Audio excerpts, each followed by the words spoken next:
I'm the leader, the Iron Man. The night's done, you know who I am. Blades find their mark and my mind is sharp. My psionics tell you our minds are hells apart. Straightforward and honest, I'm no soothsayer, worth no more than 900. My destiny is ahead, never afraid to confront it. I'll keep everyone safe even if I won't make it.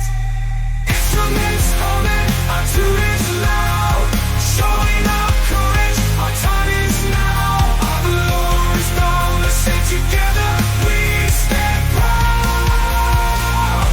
Proud. Proud. Big man, big heart, rage and control. Proud father, wisdom with age, never selfish, never cold. Knock you out with these fists, fall to the floor. Prefer peace, don't test me, I'll even the score. Brute strength to silence enemies, they'll fall. A peaceful soul, don't hesitate to brawl. Instruments humming, our tune is loud, showing our courage, our time is now. Our Lord is boundless and together we stand proud. Proud. Proud. Sleeping shiny, the cat's out of the bed. Middle mate can be called ironclad. No cat and mouse, but with my prey I'll play a support animal, yeah. I'm your steel defender, no scratches on this cat, built sleek and slender. No attitude like men, I'm tired of you, so talk to my creator now. The shadows gather as I walk in shadow elf, but I hate my kin. Tinker inventor, I always have the tools for the job. Rules never tidy, kind of a slob. Sleep is for the weak, so I'll never catch a wink. If I feel tired, just down an energy drink. Master hacker, intelligent, without a doubt. Stand in my way, fuck around and find out. Proud. Instruments humming, our tune is loud, showing our courage, our time is now. Our Lord is boundless and together we stand proud. Proud. Proud. Man with a voice smooth as silk, not full of hot air. I've got the skills, air genesi, musical talent unmatched. Singing sax, playing bagpipes on blast. My music sharp like a cloud of daggers, got the moves like Jagger. I ain't no slacker, objects move when I'm around. An army of animated things who can't be brought down. I'll be your test, can't withstand this tempest. Proud. Instruments humming, our tune is loud, showing our courage, our time is now. Our Lord is boundless and together we stand proud. Proud. Proud.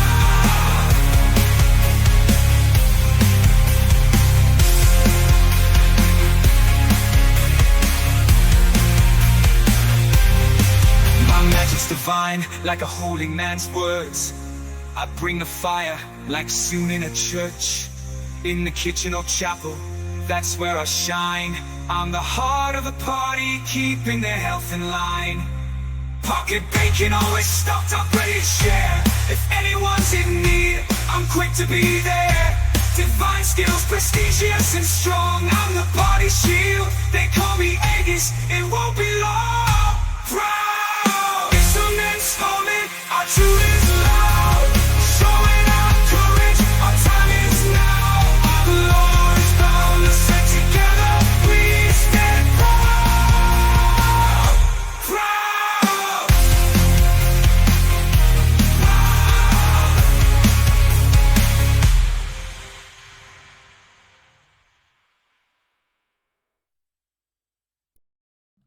Hello, testing. Testing them. Okay, I see it. Hello, Seru and Pain, I believe. Yep, there's a Pain too. Welcome in, guys. Xavier will be here in a second. We had a late getting back to the house. Oh, thanks, Sarah. I truly do appreciate you. I hope you know that. Like, I've said it for a long time. You haven't missed, I can think, maybe count on one hand the number of D&D sessions you've missed between mine and Xavier's campaigns, and I truly appreciate you for that. All right, enough of the mushy shit. Moving over. I do really appreciate you, Seru. All right, guys, can you hear me okay? Yeah. All right, I was giving Seru some shit. I was thanking him, but it got mushy, so we had to toughen up. All right. Lock it down, Candace. Lock it down. No mushy shit here. All right, so it's a terrible line. I had to ask Lucy when he visited us last year. I was like, is it okay if I hug you? Because I don't want to cross any boundaries, but I know I'm going to hug you. All right, so we are session 92, guys. Session 92. It's kind of crazy. Hold on, I'm going to double check my date. We're gonna make it to 100. I know. I think you are. So it was March 22nd, 2024, about 10:30 a.m. So I think at this point it's probably closer to like 12:15 or so, just based on the amount of time that was spent role playing and whatnot. I don't think I gave any other times during the session last week. So last session you guys finished up your fight with the weirdo who was summoning who knows what from who knows where. I'm reading my actual notes here, so not as good as Xavier's. Kira got the great idea to utilize past things that I have given you all against me, and managed to somewhat control the portal enough to the point where Marcus was able to throw the BBEG of that fight away like the piece of trash that it was. You made it back home and divvied up... made it back home and divvied up... That's word for words in your notes. Word for word. I can take a screenshot if you want. You made it back home and divvied up treasure and found out that Tempest has been forming a band, which he is very excited about. Marcus is concerned about the information that's being shared and whether these lunatics will try to steal your thunder. Tempest also pseudo-announced that he is retiring from adventuring after they get Bonkin's daughter, to which Marcus replied he feels the world would be missing out severely if that happens because Tempest is an amazing adventurer. Probably one of the nicer things Marcus has ever said to anyone, really. Tempest discussed... I know, it was touching. Tempest discussed some of his concerns with Aranor, who tried to give wise advice while also hinting that she might be listening in on Tempest's private conversations. She definitely wasn't, though, she said. After that, Bonkin asked... Exactly what somebody would say when they're totally listening. After that, Bonkin asked Kira for some advice, and Marcus made it super awkward with Gale, but it wasn't really that awkward, it was fine. Am I missing anything important, guys, that you can think of? I feel like that summed it up fairly well. That summed it up perfectly, yeah. I was laughing. I was writing these notes, and the kids, they do VR workouts in my office, usually when I'm working on D&D stuff, and I started laughing out loud, and Liam's like, what? I'm like, I read it to him, and he just looked at me. I'm like, I guess you had to be there. I don't know. All right, so with that, I believe we are picking up in the house. Headquarters, I should say. And we left off with Bonkin talking to Kira, I think, right? I think we just finished that conversation. Yeah. Okay. Well, Kira obviously is not going to be here. Sad face. We can say it's been a couple minutes and she's gone back to her room. Imagine Kira just be like, I have to go, and then conversation's over. She's got research she has to do, too. So, Tempest, I imagine you'd get a text from her at some point that is asking you, like, oh, well, who did you invite into your band? What are the names of the people? Whether or not you'd answer that truthfully, I guess, is up to you, but... Oh, yeah, I would answer it truthfully. I mean, they're probably going to meet, everybody's going to meet them at some point, I assume. So, yeah, I probably would have said, Kira, like, screenshots of the band, like, the actual, like, mugshots of the people. Okay, cool. Great. All right, so I'll send those to her as well. So she's going to excuse herself from your room, Bonkin, and say, just let everyone know that I have research to do. And she's already tapping on the tablet. Okay, dude, normally don't ask me and kind of just go over.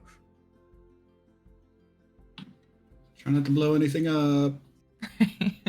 Oh, that's right. She sent Min with Zachary as well, because they were going to go deliver the thingy to Fatal Toot. All right. Don't worry, Candace. You're not the only one that hates your notes. And my last note I had, they're going to a fatal toot again. And then I just wrote toot in brackets.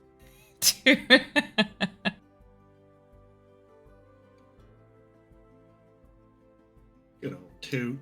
You know, toot. All right. So with that, what are you guys doing? I don't know for today. Yeah, I was about to say, we don't I guess- really have any plans for today. I guess we just need to prepare for this big fight. We have everything we need, I think, right? We have the amulet locked away, or who has the amulet? I think hopefully that's in the It's in the chest, the safe. thing. Yeah, like the blue one, you can see it. Blue circle. Yeah. Yeah, these thingies. Yep. Room of time doom. All right. So you guys have. Probably the most dangerous room in this house. I think it Yeah. probably is. Yeah. All right. So yeah, you guys have everything there. I can't think of anything else that you said you wanted to get. Gross, Seru. Yeah, I can't think of anything else. So, all right. We did say that we maybe want like the dragon heart, but that is gonna be like. We also debated that being like TW, whereas we assume he's just gonna pop out and try and attack his brother again once he senses him. I don't mind carving TW's heart out personally, if that's what it takes. Oh, Yeah, I actually, mean- is Bonkin still up in his room, or is he? Are we down here together? He'll probably have come back down after Kara. I'll just move myself. He'll feed his fish and then come down.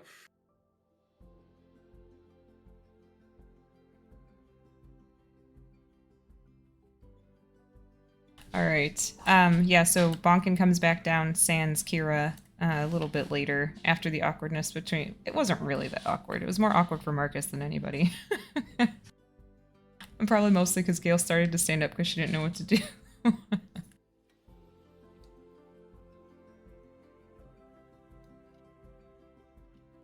So, did you guys say anything while I was talking with Miss Kira? Did we say anything? No. Everything was fine and not awkward at all. Okay, if you say so, Miss Kira. Yeah, it was fine. I think mostly. Everything okay, Bonkin? Yeah, it's fine. I just kind of asked to like buy a building that I may or may not have a gang in right now. I'm still not really sure what's happening there yet. Did you say a gang? That's what it was, yes. Are you keeping it that way? I'm not sure yet. Probably not. Well, to be fair, everyone in that building was dead. So, well, except for one, but now he's definitely dead.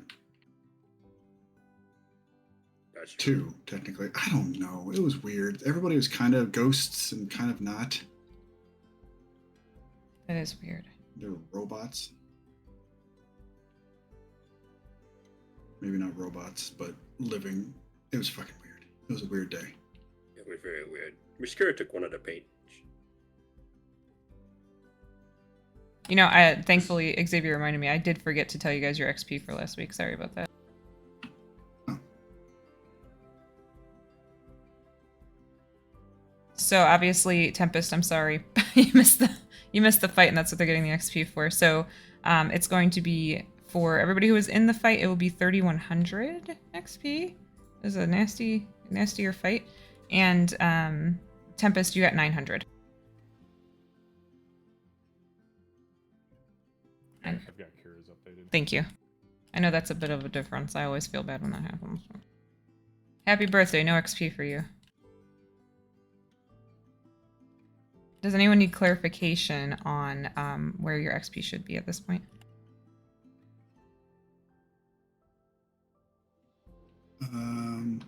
I'd like to just double check mine. I'm pretty sure I'm accurate, but What you got? 174240. Yep, perfect. Awesome.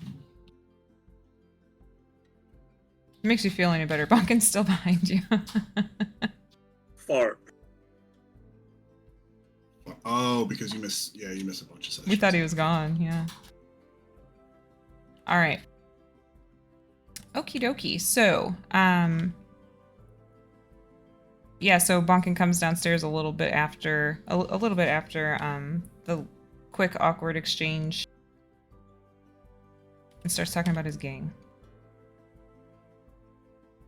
Maybe gang.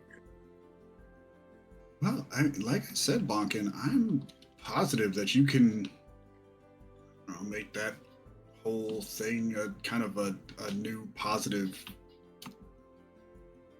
environment for the city. Like you can make it a new branch of the Oath Bearers and such. Doesn't need to be a gang, Register yourself as superheroes and bingo bango. You got yourself another reputable group. Kind of put a better name on the Red Brand. Yeah, sorry, not to cut in here, spaced out there for a moment. Don't know if I really want the Oath Bearers associated with a gang that we have no clue what they were doing before we encountered them. But start up your own thing, that's sure. But definitely not interested in potentially dirty water following us around. Or whoever's here, I guess, after this whole thing's said and done. There's nobody left. There's nobody left in that gang anyway. They're all dead and gone. It's all new people. Well, I mean, from now on, I suppose, right? Right, but do we know these people? Do we know their background? Do we know their dirty water? I mean, just slapping the Oathbearer label on them and being like, nah, that's fine. Like, I just feel like that's maybe not the right move. Well, Bonkin vets them. I mean, it's all. We're all starting from. He's all starting from scratch. Like there are no people to be had at this point. It's an empty house. Yeah, Bonkin, Yeah. do you... Unless I'm misunderstanding it. Well, some people apparently left because they didn't like the last leader, and so they might come back now. Which, I don't know, like Mr. Mark said, we don't know what they were doing in the game before that. But firstly, I want to, I guess, completely start over, because the last leader didn't own the building. It was someone else. They just kind of took it over. Oh, I see. So you need to purchase it. Yeah, I asked Miss Kira if that was like something she can help me with.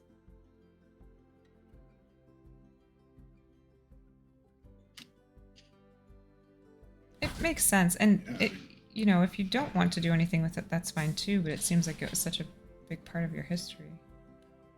Yeah, I've already spent some time cleaning it up during the time we were, just relaxing.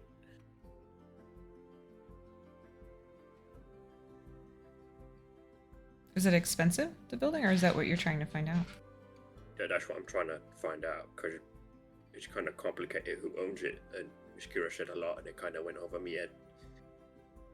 Don't worry, that happens to me too. I know, it happens a lot in this house.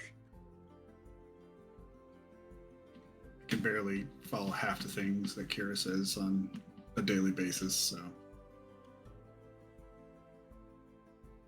Miss Kira and Mr. Marcus are very smart, so it's hard for me to follow.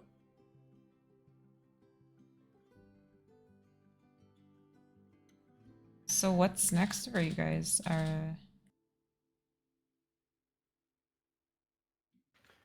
Well, I have some investigatory work to attend to for sure.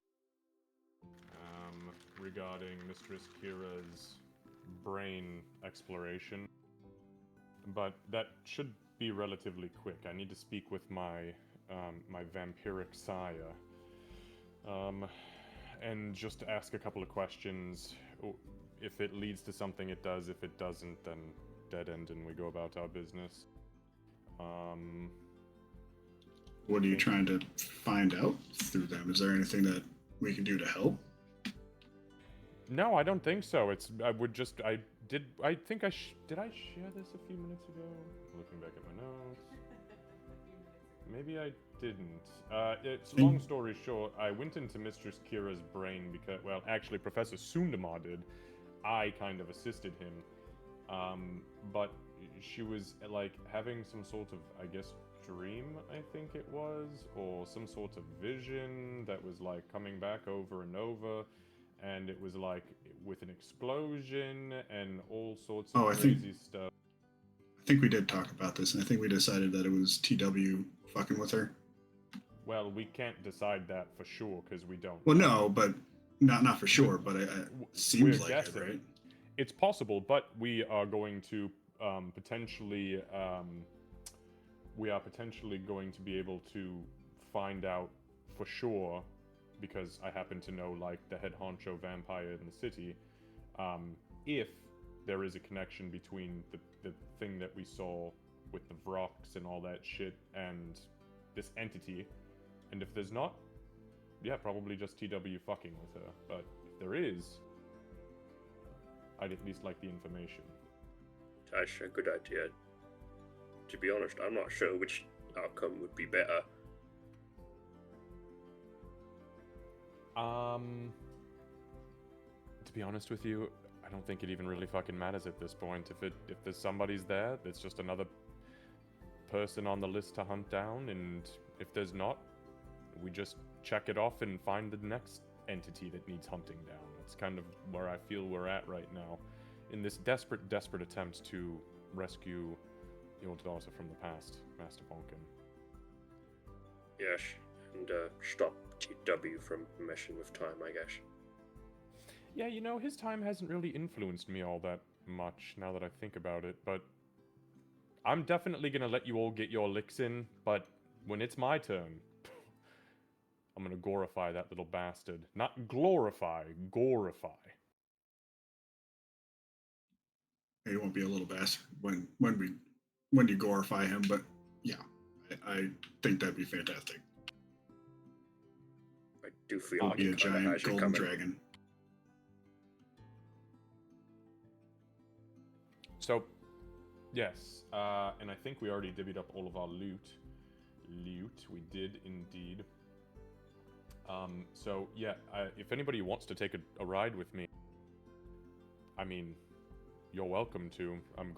It's gonna be in that den of vampires, which is no sweat off my back. Oh yeah, I remember her. She gave me like those fake teeth that scared you. Oh yeah. She gave me these real ones that I assume scare you. A little bit. Hey! The gift that goes full circle. To be fair, you did bite me to death with them. I did. Yes, I did. I've heard to. Uh-oh. I feel like the gods have just abandoned us. Again? We're on our own. I feel there's a disturbance in the force. Master Zachary is not here, never mind. Oh, that's true. Yeah, he went to deliver the thing to Fatal Toot. With Miss Min. I will, I'll send him a message really quickly. Okay. Sorry, I was just looking at my notes, making sure I had this right. Yeah, so I'll send him a message real quickly and let him know to swing back by when he's done, because we got something we got to take care of. Oh, what time was it? I had figured about 12:15 in the afternoon at this point, with all the roleplay and everything last time. Still Friday? Got it. Yeah. It's the same day. It's just 12:15 because you guys had gotten back and started eating paninis. That's fair. We did a fair amount of talking too. Yeah, a lot of loot divvying. Mm-hmm. Oh wait, did you say? Oh yeah, that's right. Sorry. I have notes underneath what actual day it is that are my when I need to eat days and when I get sacrificial repos back. So I was like, wait, what the fuck? Not Saturday. Right. So, Master Tempest, these friends of yours, I kind of glance at the door and make sure Kira's not standing right there. She's not. So tell me a little bit more about them. I'd like to just kind of pick your brain since we're waiting for Zachary for a few, if that's all right by you. I know you said you'd love for us to meet them. By pick his brain, do you mean like Not literally? literally. No, no. Come now. Oh well, sure. Let's see. Let me just pick up my notes in my brain here. Yeah. So the band is named the Crescendo Conclave.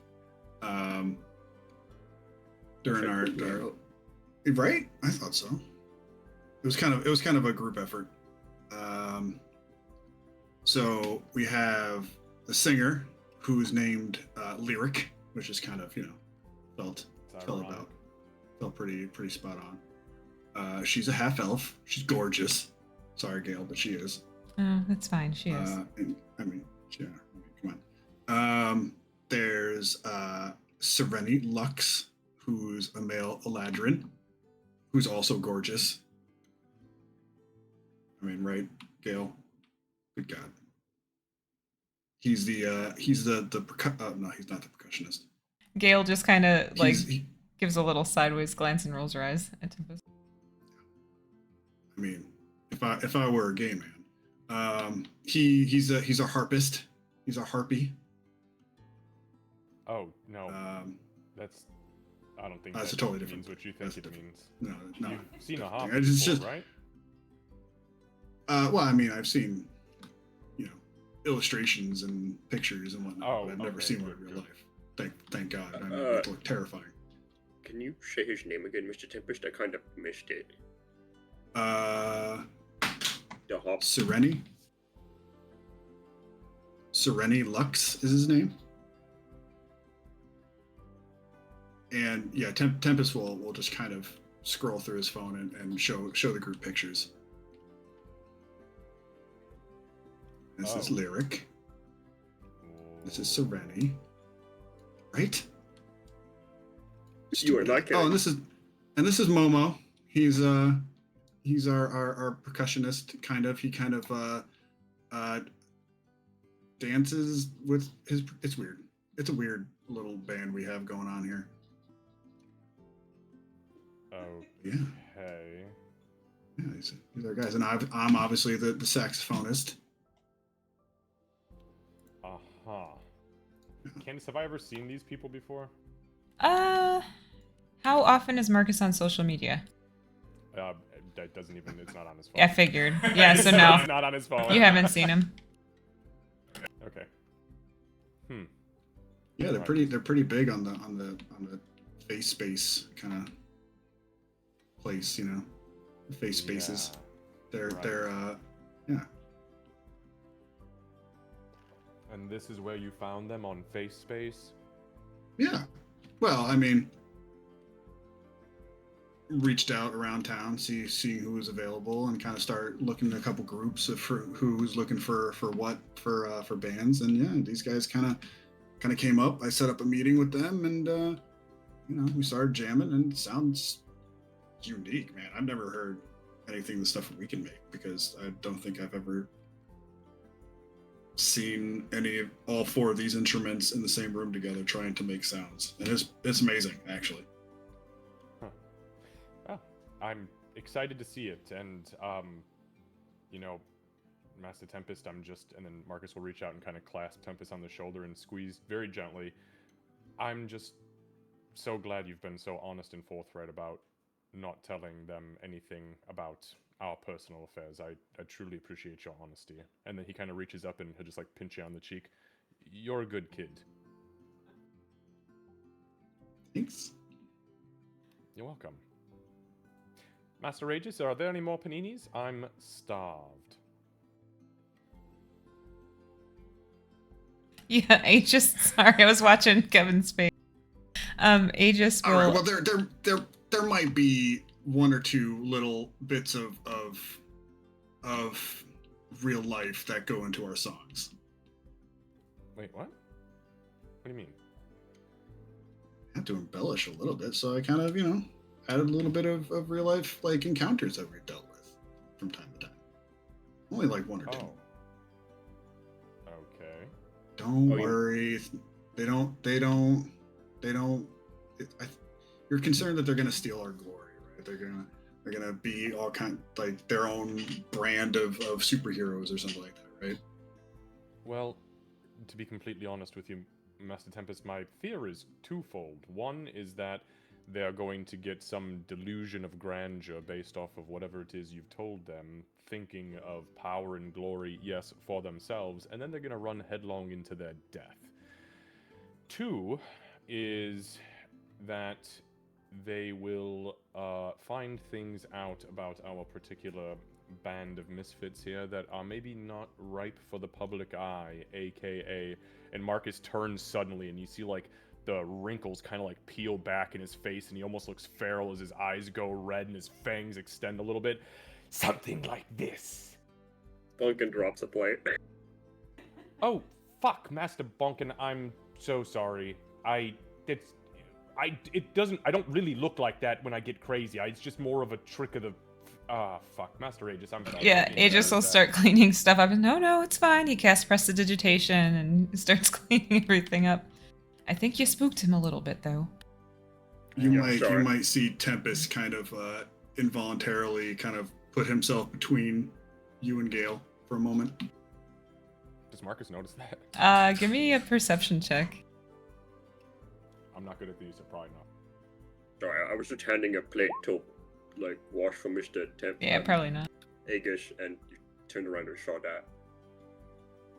Marcus will sit back down since Aegis has got it kind of under control. Sorry about that. I was honestly just going for effect. Oh, I think it had an effect. No, Oh, I had it an worked. effect, all right. So yes, obviously, I don't want some random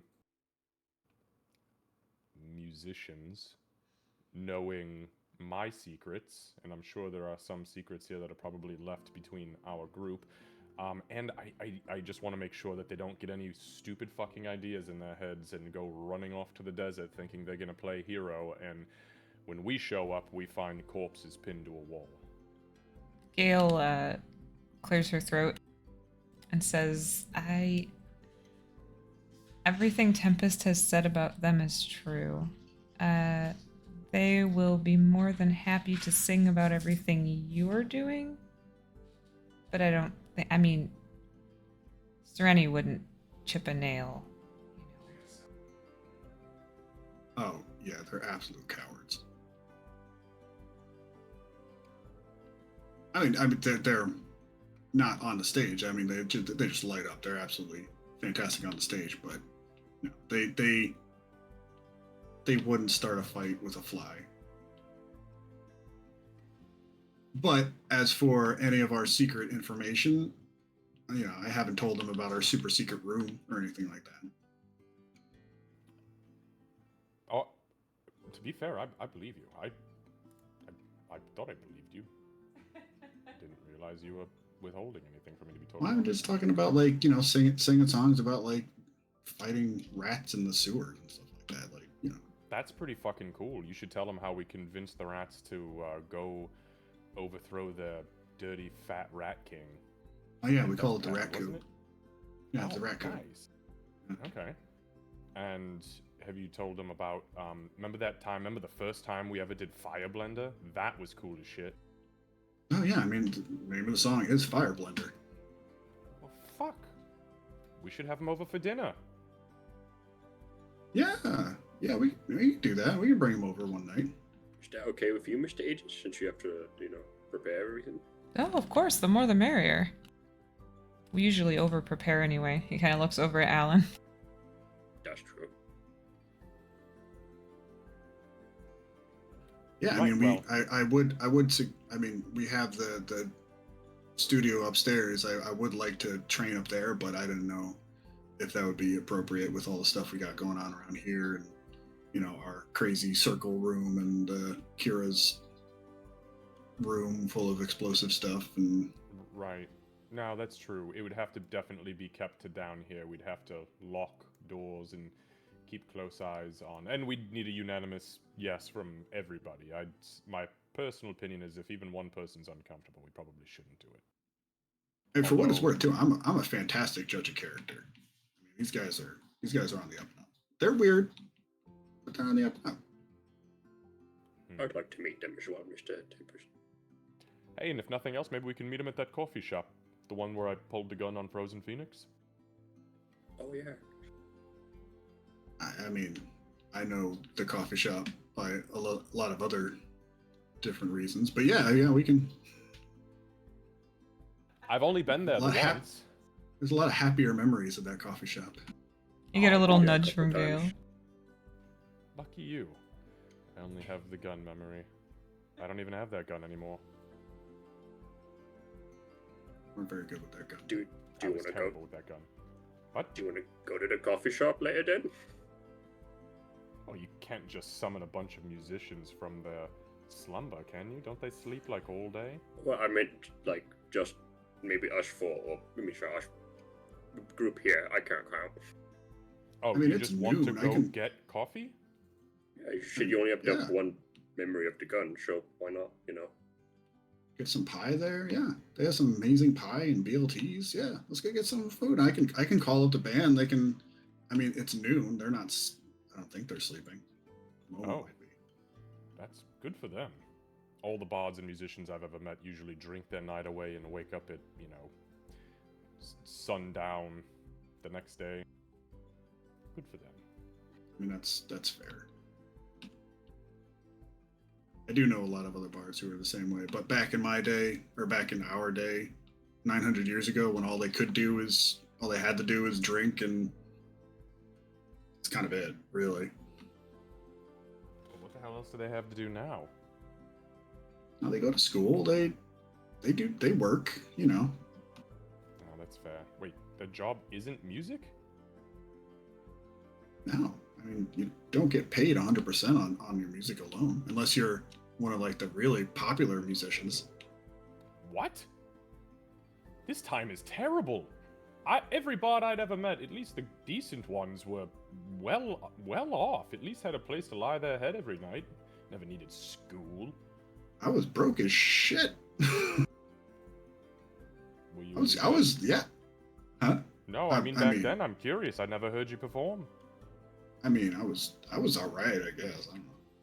I was just starting up, and hadn't really found my vibe yet. So I mean, I don't know. Maybe I just wasn't good, but I was Fair enough. broke.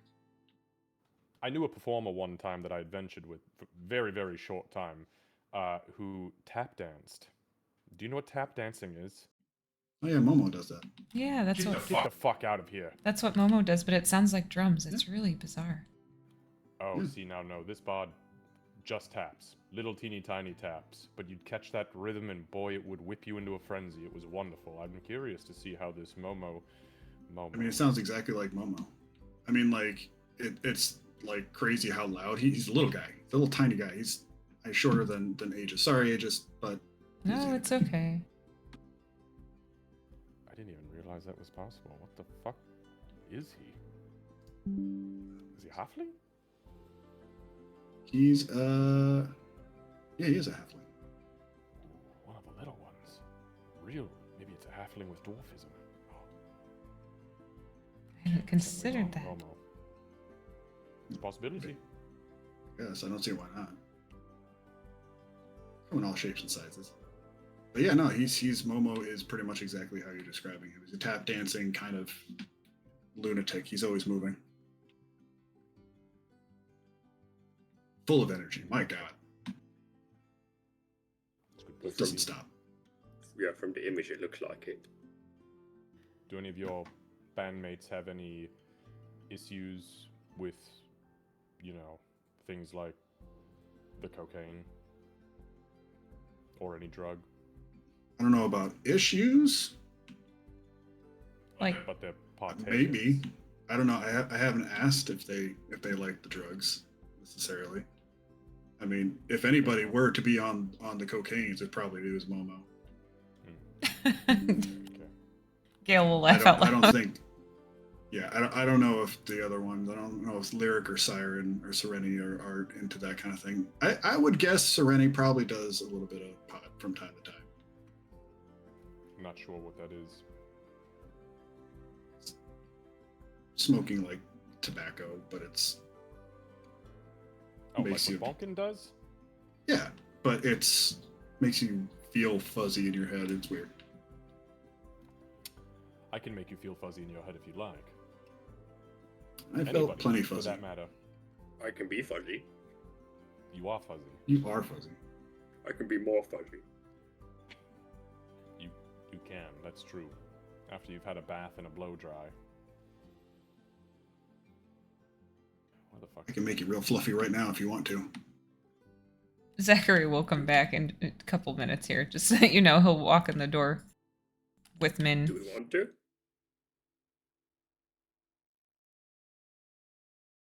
I'd like to think he walks in and Pumpkin's like moved out again. Would you say he walks in when Bonkin's what? Like fluffy, like full on. Oh. What are you guys doing now? He's looking around. He heard something. I heard something about drugs and tap dancing. Oh, you're really keyed into that word, aren't you, Mark? Aren't you? Good old Zachary. What's your name? I've never done a cocaine. Talked about it a lot, thank you. You guys have talked about it a lot. I need to go visit my sire. And then I think we're gonna try to go to the coffee shop maybe, unless something crazy happens along the way. Okay. Okay. All right. Did you drop that thing off to that weird little gnome lady? I did. I did. How'd that go? You didn't have to pull your gun on it, did you? No, I didn't have to pull my gun on her. She was very interested in the fact that I had a gun, though. She said that it didn't seem fair. I don't. You told her She you always had a has gun? It's always on my Of hips. course. I warned him because she stays strapped, and I warned her because he stays strapped. No bullshit between my two business partners. Stick strapped or get appreciate clapped. that. That's what the Yeah. people on the street say. That is. House. Yeah, I'm pretty sure I've had Mr. Marcus say a couple times. Absolutely, that's when I carried a gun.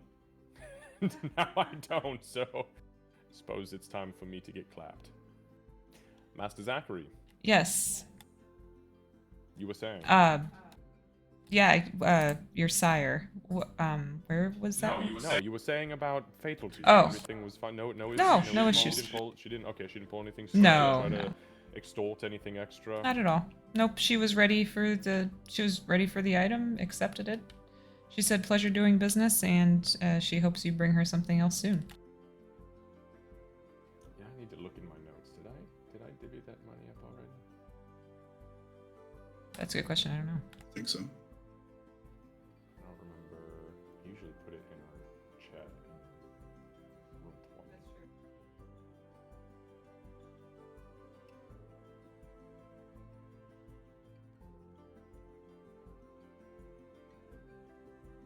Hmm. No, I don't think I did. How much did I... What the hell? Hang on. Let me look in my notes real quick, because I don't have any notes about that conversation, which is unlike me. What did I sell her? You were selling her the. Hold on. It was. I gotta look at the loot list. The pocket mirror. Marcus wants to sell the folding pocket mirror to Fatal Toot for 700 gold. Yeah.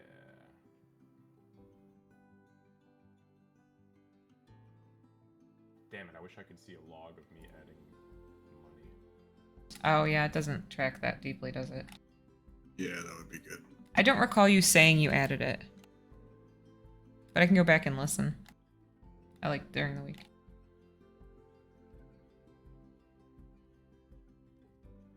Yeah, I don't think she like actually transferred it until Yeah, she didn't.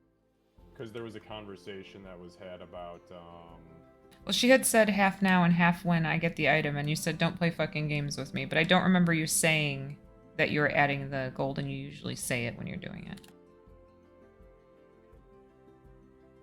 Yeah, I mean, to be honest, we're not hurting for money. I mean, you could just add the 700. I'm not even worried about it. So you can add the 700 now and then divvy it if you'd like to. Oh, yeah, I mean, it's not my money to keep, so give me. I'm gonna just take a note about it so I know to divvy it up.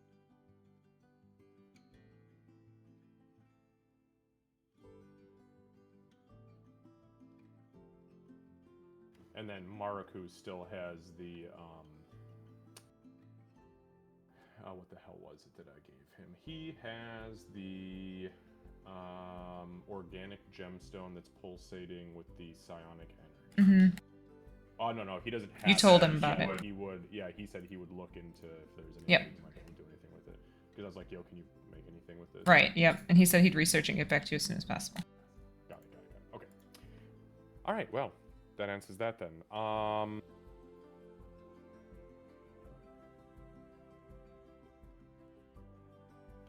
Yes, we need to go see Messiah. Very briefly, should only take a moment or two, thankfully. And after that, we might be going to the diner again, unless something weird or pressing comes up, I suppose. Okay. Where was your sire again? Oh, she's like the vampire lord of the fucking city. She's in that nightclub. Oh, right. Oh, vampire lady. Was that the Thirst? No. No, Gale that says was- no. It was. Hang on. It was.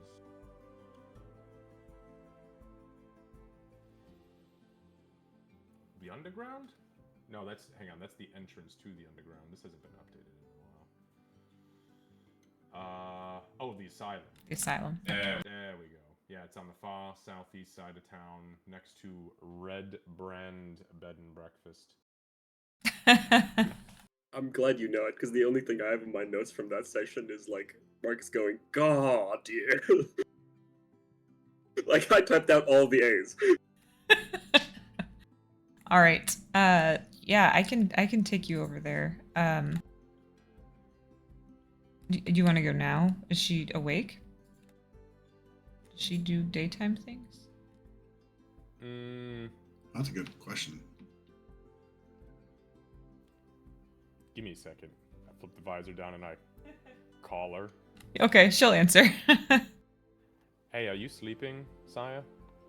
No, I'm not sleeping. See, I knew you didn't sleep during the fucking daytime. Master Zachary, you fool. Zachary is a fool. Are you coming over to visit? I am. I'll be there in about 15. I'm bringing some friends with me, though. Okay. It's nothing weird. It's not a crusade. I've just got some questions about Mistress Kira, that's all. Okay. She won't be coming. Probably for the best. I'll see you then. And she hangs up. Marcus just That flips was- the visor up. All right, good to go. That was a suspicious for the best. Oh, she is awake. Told you.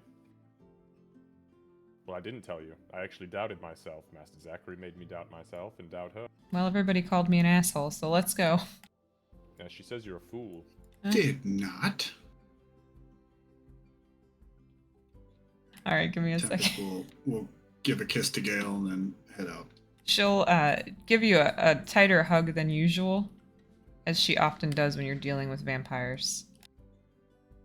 You're Bonkin okay. looks late. Don't worry.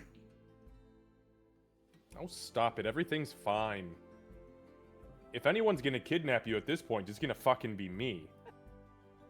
Stop helping, Marcus. You'll hear Gale say as you're walking out the door. Oh, it's true. I'm the closest one to you. You, like, stay here all the time. Just saying. I'll be Bye, back Miss soon. Gale. Bye, Bonkin. Bye, English. Bye, Alan. And then he'll walk out. All right.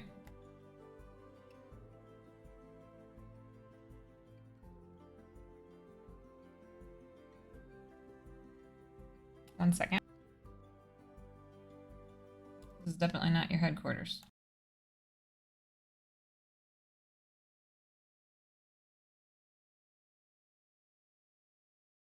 Sorry, I haven't played this one in a long time. Hold on.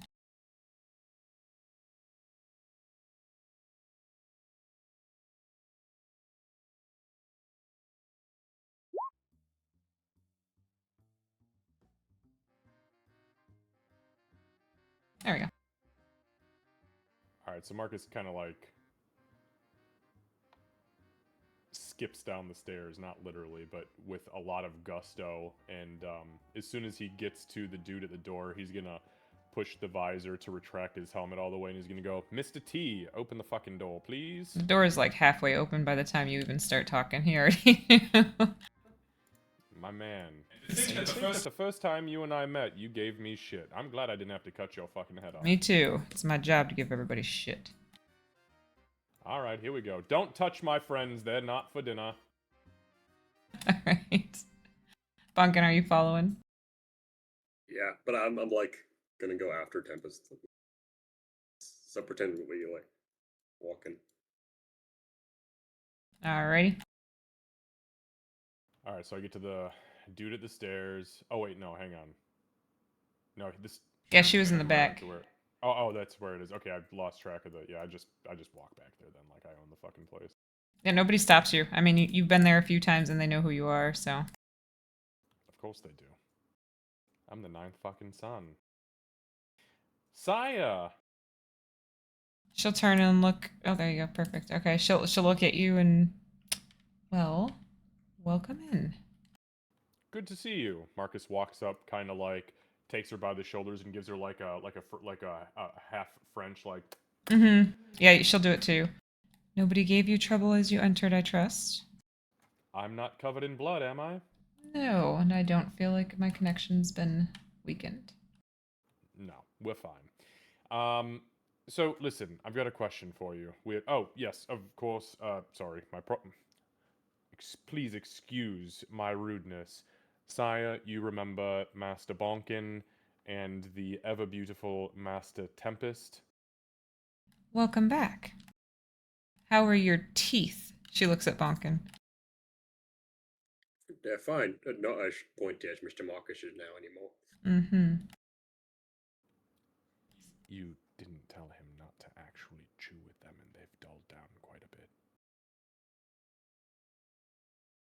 Well, no, I gave the vampire teeth back.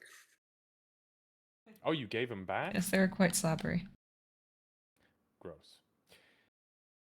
How can I help you Right. today? Well, you said you have questions.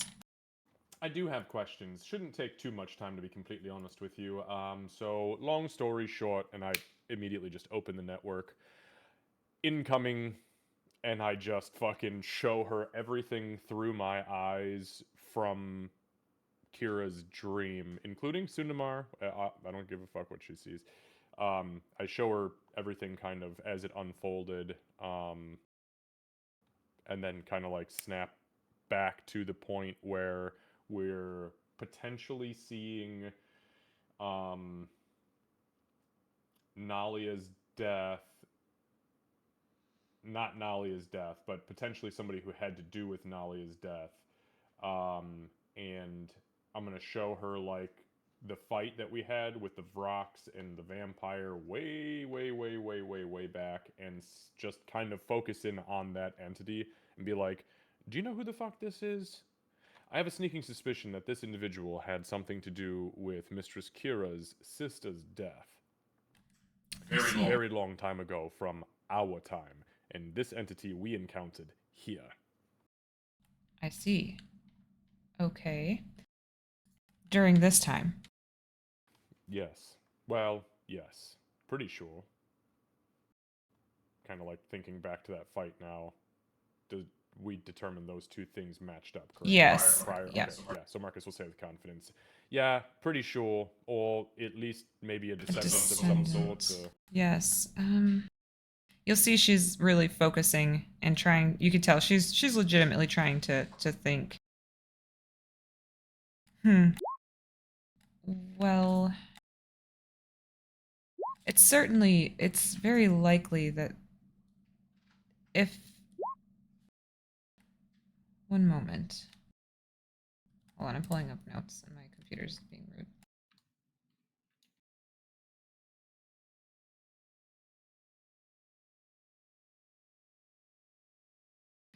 So there was, during your time, Veltharun Duskneedle, who was a drow arcanist. He... Hold on. Let me You said it. What? Veltharoon Dusk Needle. He was a Drow Arcanist. He was well known for dabbling in forbidden planar research and experimentation. And that was especially tied to portals of the astral and ethereal planes.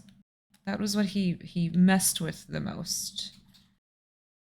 That being said, he did have followers. He had quite a following, actually. It's possible.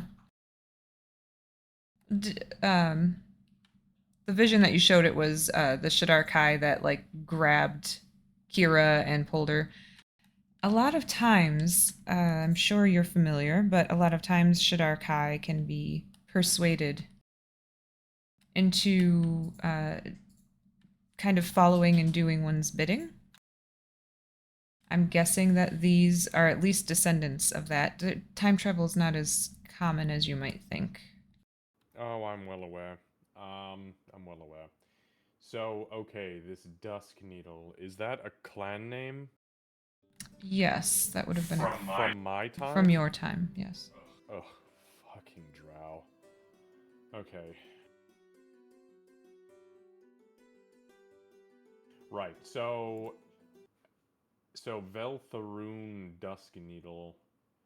Any idea if this entity, if this individual, belonged to any sort of organization? He led, I don't know if there was a name for it, but he had followers. He was the leader of whatever the organization would have been. Very well. Well, at least it's a name to start with.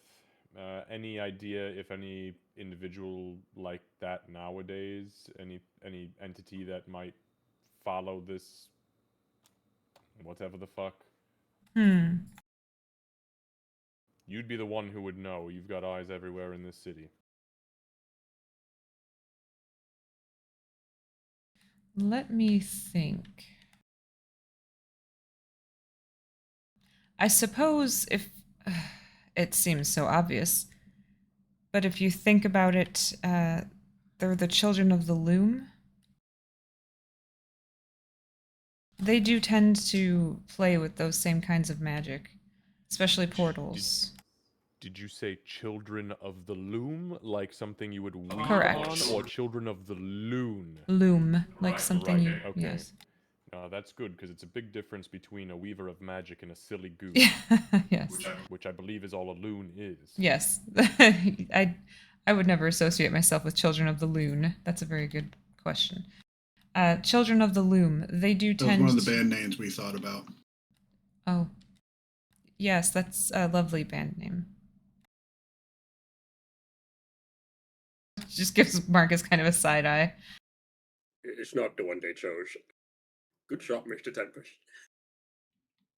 Oh, thank you. I've been practicing. So where do the children of the loom reside? I'm assuming they're a very, very small organization.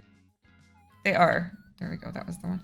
They are a smaller organization. Yes. They there aren't very many of them, and I think a lot of that is because this is a difficult art to master.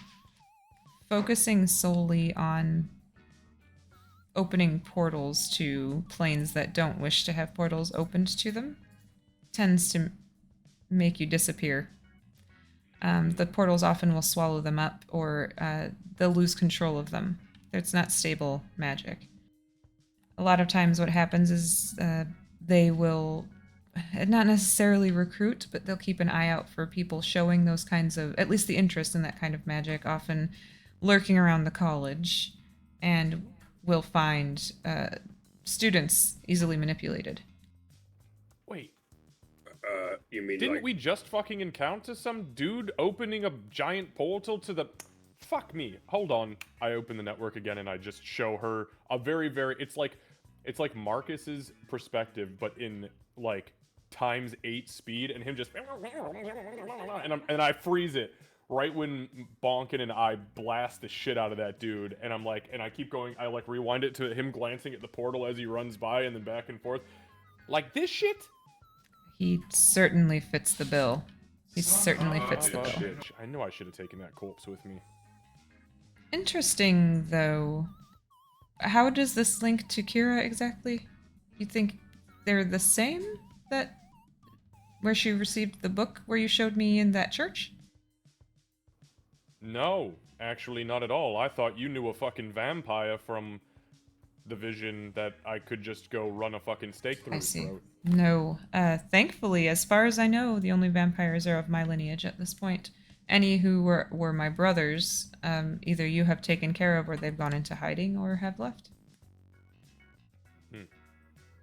Okay. Well. Fuck. Right, so I'm gonna seek out some more Children of the Loom. I guess. Or maybe we don't really need to. I don't know if I don't really know if there's a connection here. What I would say is they tend to make themselves known. That type of magic does not go unnoticed.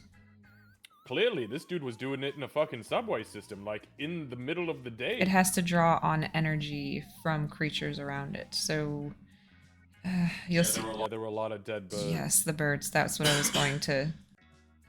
That's what I was going to reference. More than likely, those birds' souls were taken on to power that portal.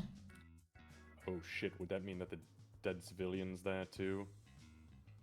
Well, actually, no, the civilians weren't dead, were they? No, He looks over at Bonkin. They were fine. We were saving them, right? Yeah, we called the ambulance after, because they were still alive. They were unconscious. But the birds were enough to open a portal into another dimension? Well, I'm wondering if they were tapping energy from one's soul. The birds don't have a whole lot to give, so it probably took all of theirs and a good deal of an entity much bigger. Correct me if I'm wrong. no, that's absolutely correct. And more than likely, the caster expected more humans to be there when he got there. So, you can. I haven't really opened portals very often, but typically there needs to be a surge initially for the portal to actually open, and then to be maintained would probably call on the humans at that point in their unconscious state. Oh shit, so it's a good thing we closed it when we did. Sounds that way. Well, we didn't really close it.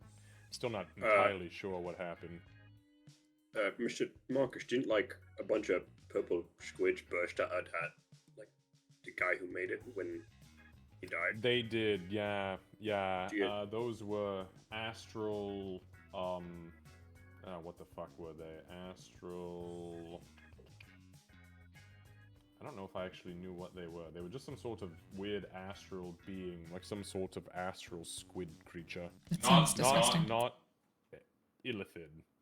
Small. Well, if the others were from like the portal, wouldn't he have like maybe he gave part of himself and that's why they were in him? I'm guessing that's Probably. they were probably partially through the transition into our plane, and something must have happened. I'm assuming it was when you, Marcus, killed him. They used what was left of his energy source to pull their way through. That's gross. His last act on this planet was birthing a bunch of squid babies from another plane of existence. What a sad fucking end. If you hadn't worded it that way, I'd want to go. could be more beautiful. I'd honestly be much happier if my superior of my bloodline just cut my brainstem out and consumed it while I still breathed. That'd be great. Squid babies. Man, you're destroying me, Mr. Tempest. Surprise, you got crazy reach too. I'm not sure how to like hit the ball.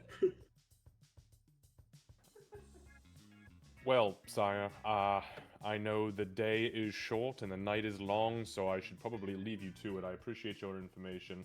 I'll go see if there's any connection here. Not sure if there is. Not even sure if it's really my place to make the connection, because I'm entirely unsure of what I saw. So, appreciate the info. Absolutely. And, hey, give me one moment.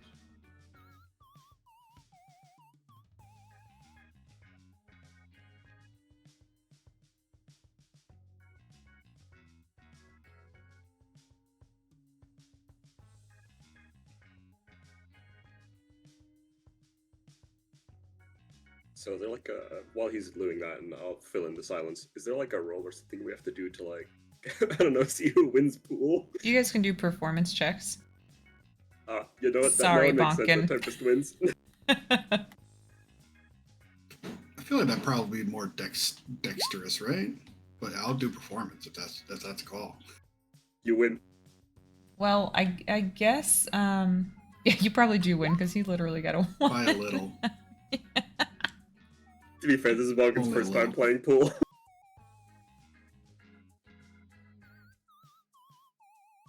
Absolutely destroys.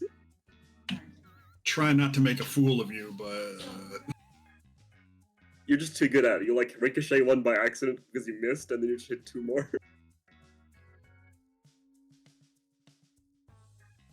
it's not about how hard you hit them. It's finesse. You gotta finesse it. You know, you gotta get it at the right angle. You know. Okay, I guess I'll try. Misses anyway. Imagine like the cue ball ricochets through a window. Good thing they're boarded up though. Just hits like the wall and drops.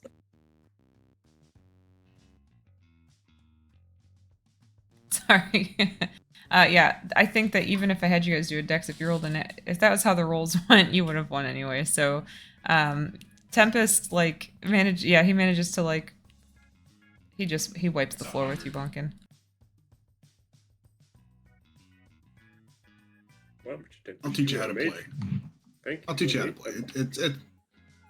It's a game of patience and practice, and sometimes you got to be a little bit drunk to actually make it work.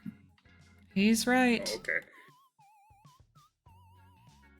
Well, I guess I'm only lacking like the practice and the drunkenness. You also kind of have to not care if you win. Well, I don't really. He's doing a good job. You're amazing at this game, Mr. Tempest. She turns and looks over her shoulder and then looks at Marcus and goes, God damn. "That was sincere."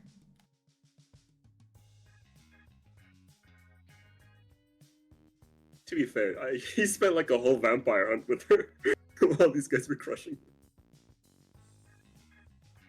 Marcus, after being silent for like 40 seconds, reaches across the table and pulls something to him, puts it in his pocket, and then immediately stands up.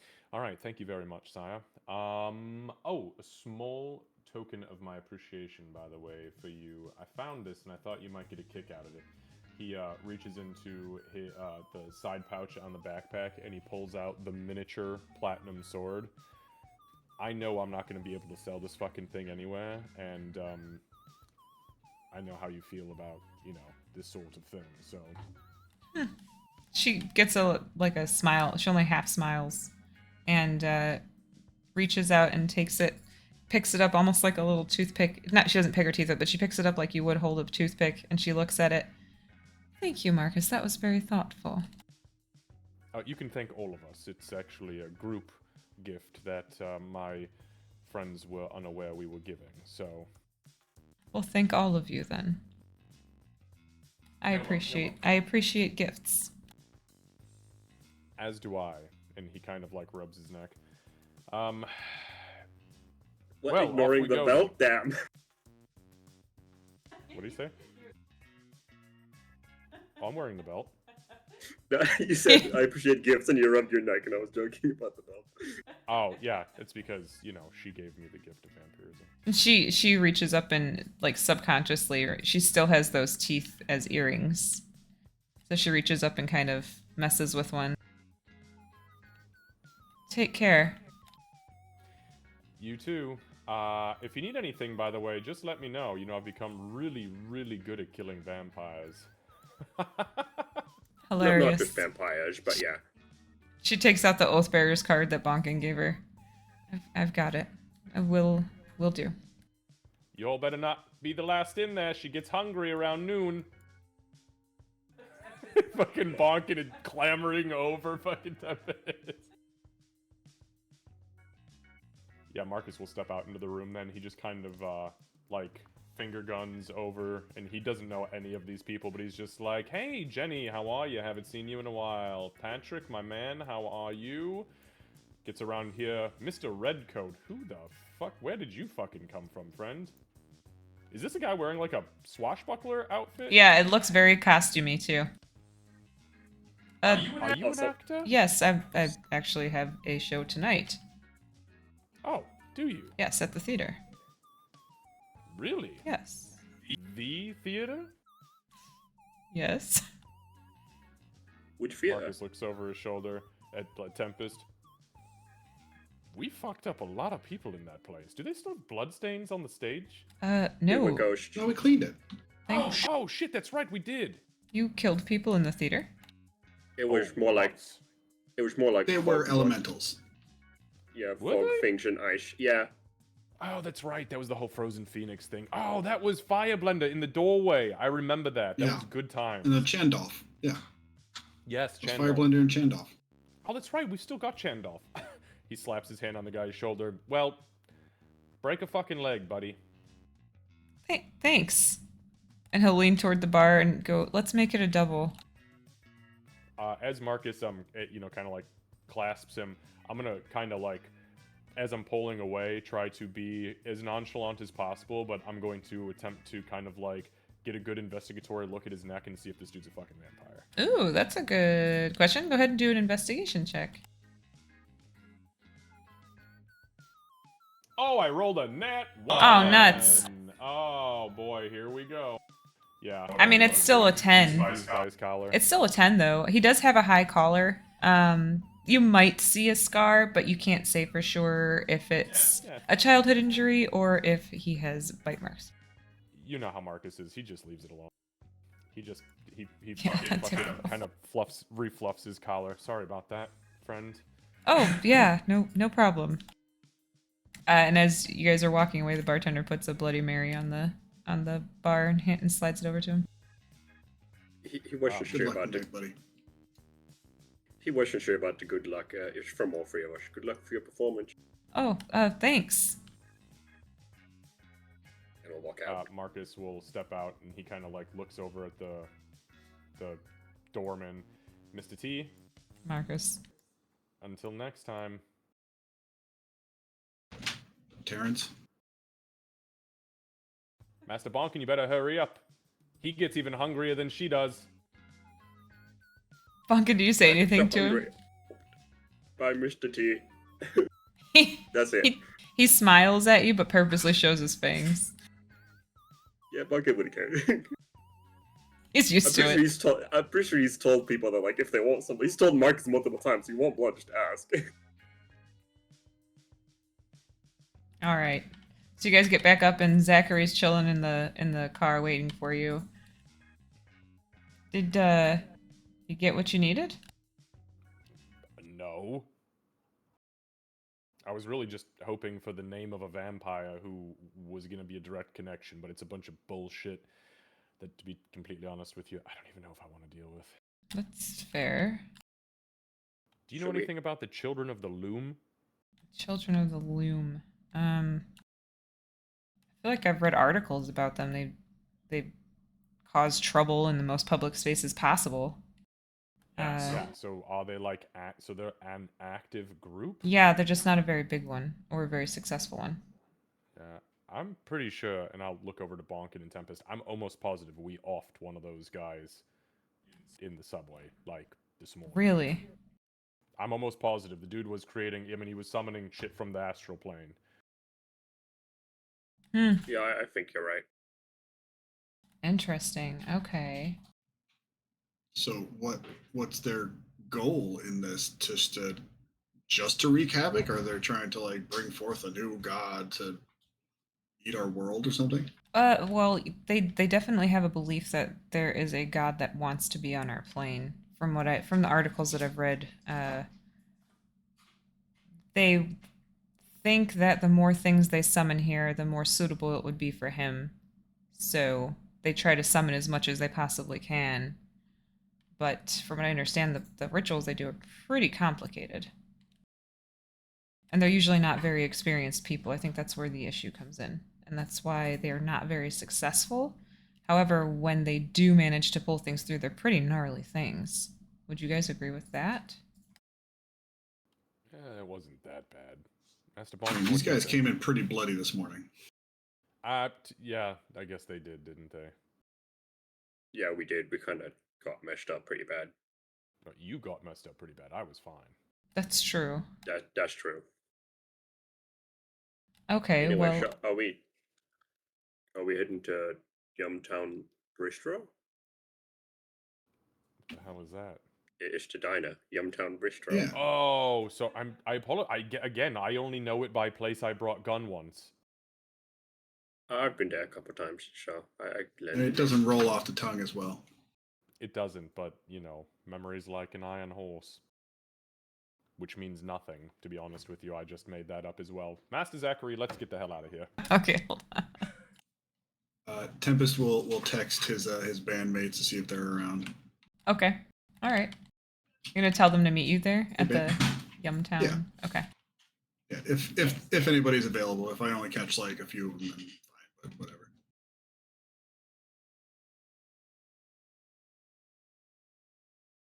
All right, hold on one sec. Let me get the right. You guys can put yourselves wherever you would be sitting. There's kind of randoms in there. I see Frozone. Frozone. That's not her. He's always in here. He's a Frozone, my regular. man, what's up? He is always in there. He is a regular. You're my favorite. Incredible. I know. I can't take that guy out. Ever since you guys pointed him out the first time.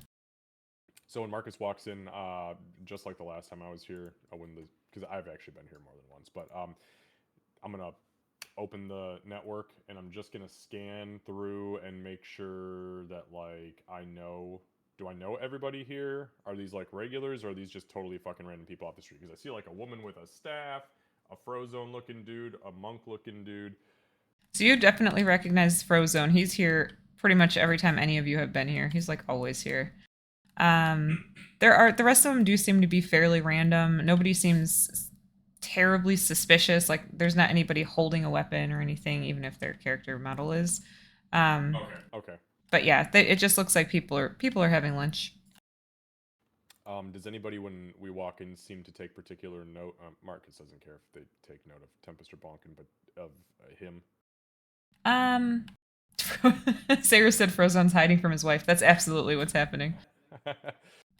So I would say that as you walk in, the person over here would definitely look over and kind of like, it's not like a staring at you, but because you have your armor on, right? Says stay. Yeah, so they look kind of, Armor, helmet, everything. yeah, they look you up and down and you kind of get a nod of approval from them. It's a gnome. Oh, damn. I was just going to ask, is that a Kenku? No. They got some shit going on. No, that's a gnome. Oh, that would be so funny if I just was like, surprise, Kenku fight. Sorry, cat. I'm about to. Oh, he's I'm got about to- bagpipes. Does he? Yeah. Oh, shit, he does. Yeah. Yeah, so actually, that's actually really Marcus, I think when you were here the last time, they were playing. This band was playing, and that is the same character that was playing up on the Right. mini stage there. That was actually just the countertop. Okay. Marcus will come over here then. Okay. We will, he is actually. Is this behind Tempest? Is that a window? That is a window. Okay, then I will sit here and I will. Oops, sorry, Bonkin. I'm just gonna kind of face out on an angle and look in. All right. So I have a question. I have it written down that the diner's. Well, I wrote cafe.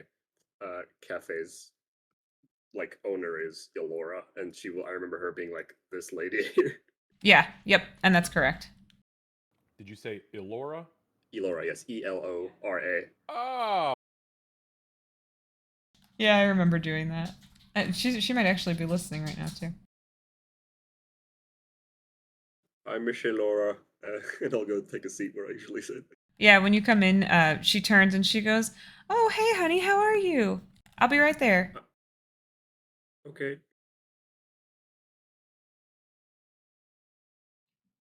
So I texted my band. Maybe they'll be here. But Oh, okay. Yeah, you would get a text that they could be there. That they'll be there as soon as they can. It'll be a few minutes, but they are able to meet with you. Are they good? I know you said they were like working jobs and stuff. Do they need a ride? We got a guy. I guess they're on their way. They'll be here soon. Oh, okay. Sorry, we I did- hope we didn't like put a lot of pressure on them or like they know who they're about to meet, right? I've warned them, yeah. What did you? As what do you best mean I could. Warned them. I didn't Alright. bring my gun this time. Not it's not your gun that they should be worried about, even if you brought it. Oh, did you You're really kind- have you're to warn kind them of- about me? You're kind of intense. Of course, I operate in reality, which is pretty intense when you think about it. Like the shit we have to go through all the time. Yeah. It's not, that's if true. you haven't yeah. noticed, I can't relax. It's not possible. Anyway, speaking of guns and drivers, we forgot to invite Mr. Zachary. I thought he was parking the car. Wasn't he? Yeah. Hang on. I call Zachary. Okay. Hello? Are you coming in? Master Bonkin thinks that we just like abandoned you. Oh, yeah, I'll be in there in a sec. I'm parking the car. Oh, okay. And what the fuck is going on with that? We had a funeral? God. What happened? I clicked the very wrong song. Oh no, It was, my thing has two settings. One is for like desktop, one's for like normal audio, one's for Discord. So I'm only hearing Discord. Yeah, so all right, yeah, come in. Hey, make sure that you've got your gun with you just in case. And then I hang up. Okay. You hear him say, "Of course," as you're hanging up. All right, give me a sec. I'm grabbing appropriate character models. Did you build this diner from a bunch of pieces? Like, are all of these little pieces in here like is this a module? Like, So modular? yeah, so the like items are I'm just asking because I can see the seats. Like, there's a little cross right here, Uh-huh. and that cross is clearly the base of where this would go on top of. And it's not a bad thing, but it's really impressive that you put the whole Thanks. fucking thing together the way that you did. Thanks. It's Yeah. very cool. I love this one. I actually, you guys, this was supposed to be, The scale is wonderful. it's supposed to be an encounter initially, and then you guys were like, "We're gonna go meet Frozen Phoenix," and I was like, "I'm gonna use this one."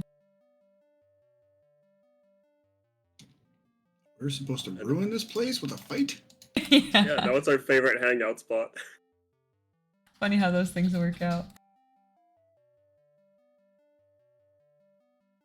I may change their models later. I don't want to have you guys just sitting here while I'm pulling this up, but we'll do a little something real quick. So, Mr. Monkish, have you thought of what you want to get to drink yet? To drink, I'm probably, I don't know, somewhere between like 18 and 35, male, female. I don't really care. Oh, I get it. Talking Vampire about blood. joke. They don't serve blood I- here. Oh, But- what the? Why would you fucking ask me that then, Master Bonkin? Well, because and he'll point to like the drinks menu over here because like they get normal drinks. I I don't. thought it. No, I can eat normal food, but I only drink blood. Oh, hi. Hi. Oh, sorry about that. Yeah, no, that's fine. She kind of looks at Bonkin. She's trying to read his face. This is just normal Marcus stuff. So Bonkin's just like he'll just nod. Everything's okay. I don't have a gun this time. Good to know. You were here for that, I remember. Yeah, she's the one that was waiting on us the first time, right? Yes. Yeah, Yep. yeah, she was. Very good to know.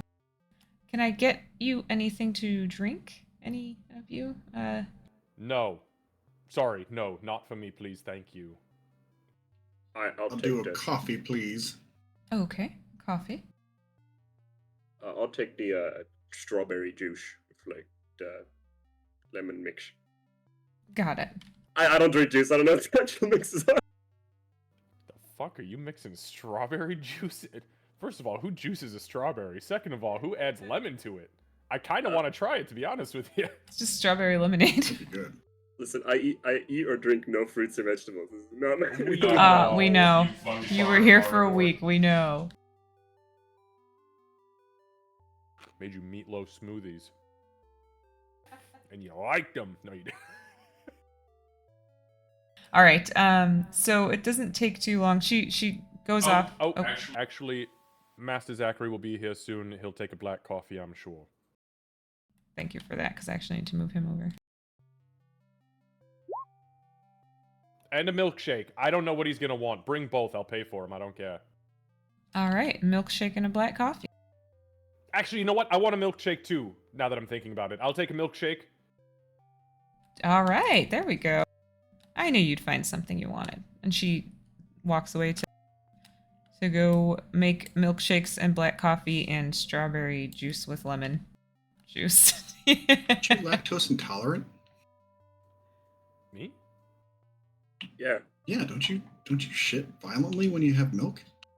Oh yeah, it's gonna be fucking terrible. But you know what? They're delicious, and it's a me and Zachary thing we do sometimes when our emotions get the best of us. What do we do? He needs someone to talk. Oh fuck me. Grab milkshakes. Wow, you just snugged right up on Shit me. Thanks. violently? For calling me up. I shit violently when I eat those when I drink those milkshakes that you take me to get. But I had no idea I wouldn't have pushed them so hard. no, it's fine. I don't have. I regenerate as fast as I can shit it out, so it's not that big of a deal. Well, that's a fair and disgusting point. I got you a milkshake and a coffee. You can take your pick, drink neither, or drink both. I'm gonna drink The both. choice is yours. I'm gonna drink both. Thank you, Marcus. That sounds like a dangerous combo. Godspeed to your colon, friend. All right, let's see here. I need.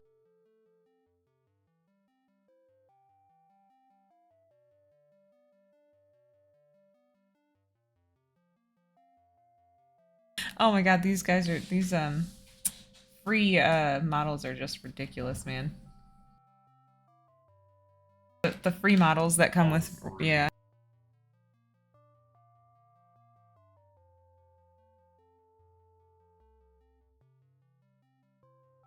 Yeah, I'll definitely get better models for them later. I'll do custom ones. Okay, so it's not too long that you guys are sitting there. She brings back your drinks and everything. Let me know if you want anything to eat, and I will be more than happy to get that too. Bonkin, are you wanting a burger today?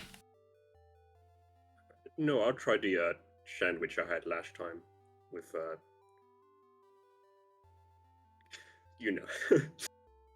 it was Leona. Oh, yeah. She goes, oh, yes, of course, and she gives you a little wink and then walks away. No. Actually, excuse me, ma'am. We don't know. Master Bonkin? Well, it's the Golden Commander. You just don't like it when that's why I didn't mention it. You turncoat dirty bastard. Ma'am, I would like a very special treat, one that I also get with my special someone. The few times we've been here, I'll take a large, warm cinnamon roll, please, with extra icing. Mistress Kara's favorite. Okay, I thought it was Zachary. The fuck, Master Bonkin? Zachary Well, literally. that's what we're going with too. Zachary throws his head back and laughs. Milkshakes are our thing. Oh, that was funny though, Bonkin. That was funny. Milkshakes are a thing. He's getting the things he loves with both of his loves. Okay, so shortly after this, the three, you guys recognize them since pictures have been shown to you. The three, I wish I could get a better one for Momo. The three of them walk in and look around. That's Momo, isn't it? Yeah, that's Momo. Is this Momo? Perfect. Yeah. They look around, spot Tempest, and sort of wave and start heading over. Ooh. Yeah, here they are. Damn, they have amazing eyes. They have to see him past Marcus and Bonkin. That's true. It's just like it definitely wasn't Momo that spotted. All right.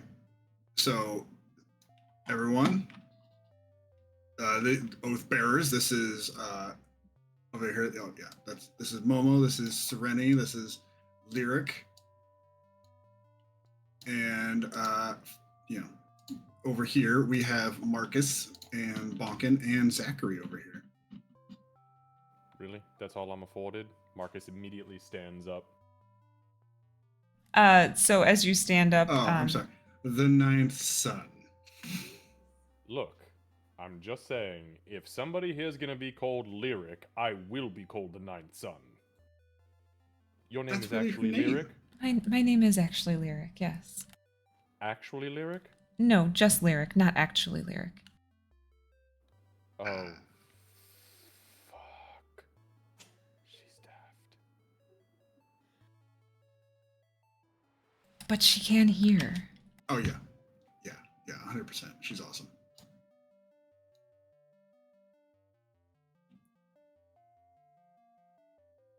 But no, these are their real, honest to goodness names. Believe it or not, even Momo,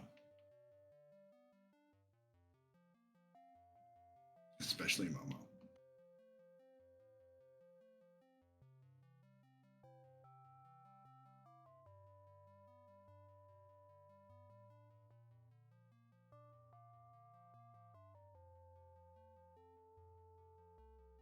It's nice to meet you. I'm Bonkin.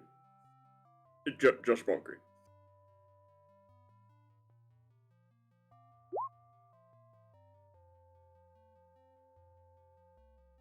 Sorry, guys, 1 second.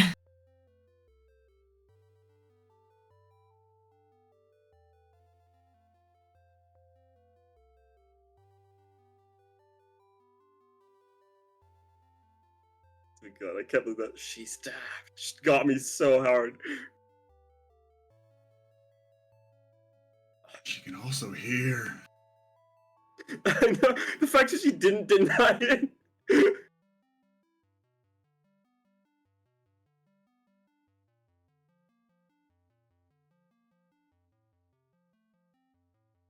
That's gonna be one of my favorite jokes throughout this campaign.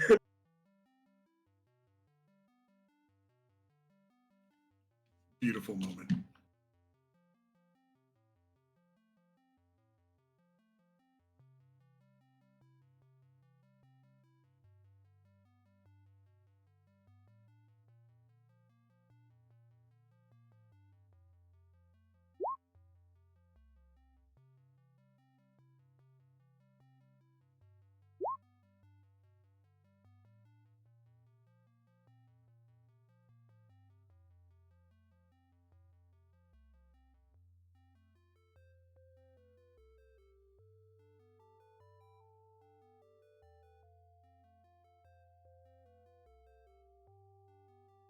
I keep forgetting Zachary has like an amazing mustache in his model, but not in his image. Oh yeah, that's a fantastic mustache. And then you just look at him, he's like Smolder Central. Candace doesn't have a non-smolder setting for her characters here. That's true. Even your like saxophone teacher, Tem Radwater, I think he was called, is what I have in my notes. Oh no, he's not an attractive man. No, but he looks cool as hell. Oh yeah, he does. So I guess there's one there. I suppose it's not a smolder, but still. Oh, there we go. I found him. Crazy ass hair. Yeah, I love it.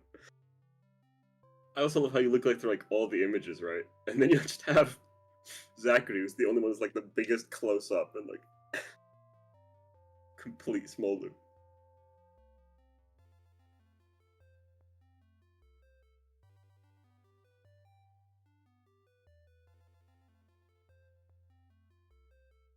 Sorry, this is usually when you guys message me, but since he's in the same room, I can talk a lot faster than I can type.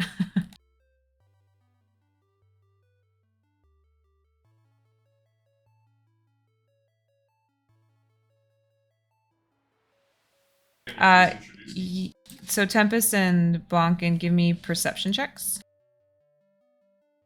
Is this site related? Yes, do it with disadvantage, Bonkin. Tempest is distracted by introducing his band to his superhero group. 14. Okay. A 14. Bonkin, you would... One second. Okay, yeah, Bonkin, you would see... it's very subtle. You almost miss it, but there is a slight flash of pink from Marcus's hand and around like his eyes. But it's really quick. Are the shades up in here? Is it sunlight? Is it sunlit in this? Yeah. Dungeon? Mhm. It is. Okay. But there are blinds available if you guys wanted to pull them down. I mean, it's okay. It is what it is. I'm a fucking vampire, and it's the middle of the day, so. Okay. All right. So he says, "Oh my God, she's daft," and Lyric goes, "And she can hear." Marcus will smile. Well, she can't see that. Disregard. Marcus looks at her with a helmet on. Tempest definitely laughs out loud at that. I apologize. We've heard a lot about you. Well, actually, that's not true. We've heard a little bit about you. My apologies. It's okay. We know you're not supposed to do the talking. Oh. You do you? Marcus kind of looks at Tempest. Well, I may have mentioned your negotiation skills a little bit. And to be fair, how he's many done a lot with them. I was gonna say, I've got us a pretty steep fucking discount here in town on most things. We know that too. Ah. Well. Wonderful. You are Lyric.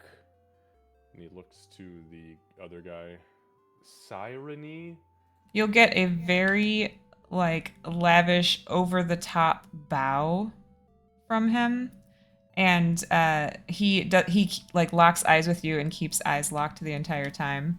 And when he stands back up, he goes, "And I assume that I'm standing in the presence of the ninth sun." Yes, that's what Tempest said. I can confirm that. Marcus puts his hand out. You're putting out like you're gonna shake his hand? Well, kind He of. puts his hand in yours, but doesn't he puts it like this. Yeah, Marcus takes it. That's what I was expecting. Okay. Okay. Yeah, look, I know what just happened off screen, so this is I'm playing my chess game right now. Okay. So Marcus will kind of yank him in, kind of try to really test his strength to see if he even is capable of resisting. Just a really quick to his mouth. Does he fold under the weight, or does he really resist it? He or, all does he but use his faints hand into you. He fully allows it. Marcus plays. I'm gonna try to play along. Probably not a great performer, but you can't really see shit. So he's gonna kind of oh, I'm sorry. Marcus will kind of put his hand against the faceplate of his helmet, like he would kiss it. It's like it's like this guy fell in love with a robot. And then I stand him back up. The pleasure's all mine. I've heard a great deal about your harpistry. Have you? He gives Tempest a little side glance. And Momo, the tap dancing delight. Oh, yep, that is me. That's me, Momo the Tap Dancing Delight. Where did you read that? I actually like that one. I didn't. I just made it up. Oh. I'm a genius. You think you could is post pretty that smart. somewhere? Did I write? Do you think you could post that somewhere so other people can hear it too? Put it on Oh, you posters. like We can on put a it out on the billboard? social medias. Yes, Tempest. Let's oh. put it on the social medias. I don't do social medias. I've heard about face crime, or what is it? Face crimes.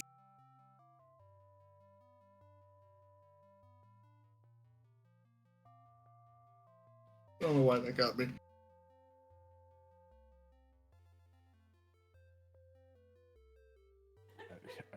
Like I said, Ooh, Sireny speaks not up. my type. Sireny speaks up. Ooh, face crimes. I'm gonna have to look that one up. Maybe not. It sounds bad. Exactly. Bonga looks confused. Lyric will speak up. He likes the weird. I like the outlandish. Mm. Love it. Momo, you seem distracted. Is everything okay? Oh, me? Yep. I am. I am fine. You're lying.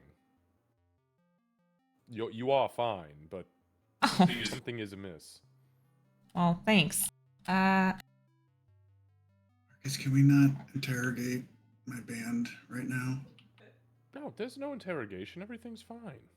I just, if we're going to sit and enjoy ourselves, your dear friend Momo here seems very distracted, and I just want to see if maybe we can clear conscience or mind, thoughts, in order to ensure that he has a good time.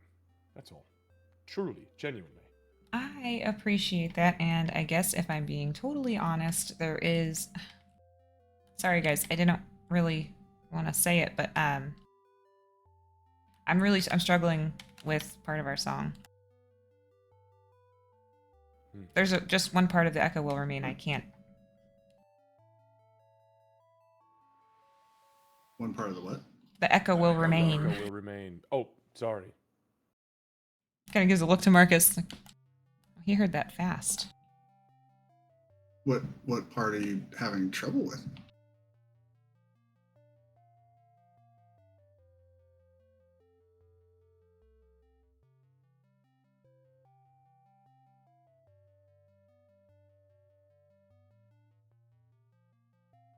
Marcus just goes right after the second verse where it ramps up to the chorus, like going up towards that big crescendo. Mr. Marcus, are you? Momo's eyebrow will raise, and he's gonna turn and look at Tempest. Is he doing the thing right now? Yeah, I think he's doing a thing. Marcus, consent and respect. What are you talking about? Sireny Ask says. before you do the brain thing. I didn't impart anything on anybody, I swear. Sireny leans over and says, "You can impart anything you'd like." Wow! In my brain, Tempest. Get your mind out of the gutter. Are you sure about that, Sireny? You don't want to. You Just shut your mouth, Master Bonkin. I do feel like I could make for some really good songs. Huh. One moment, please. And I reach out and I just very, very gently caress his temple. And I'm going to open the network and I'm going to just whisper to him.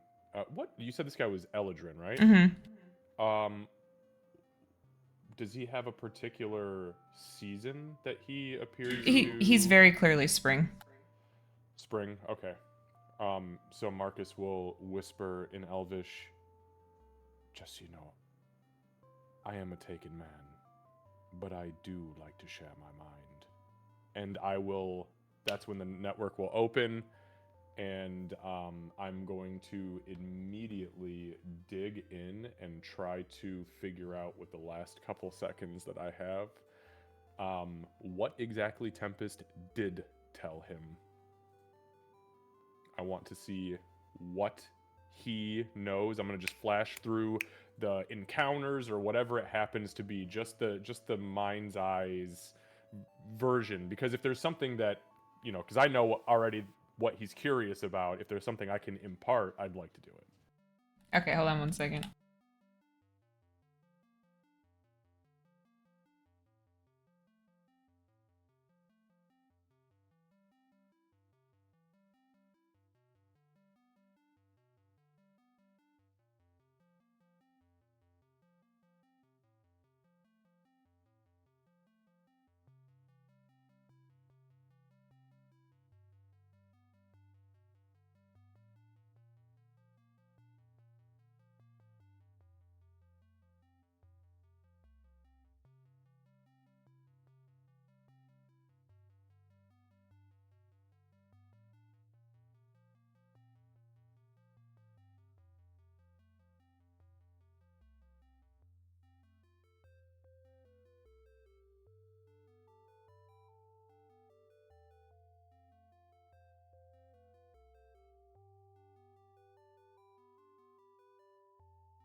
Okay.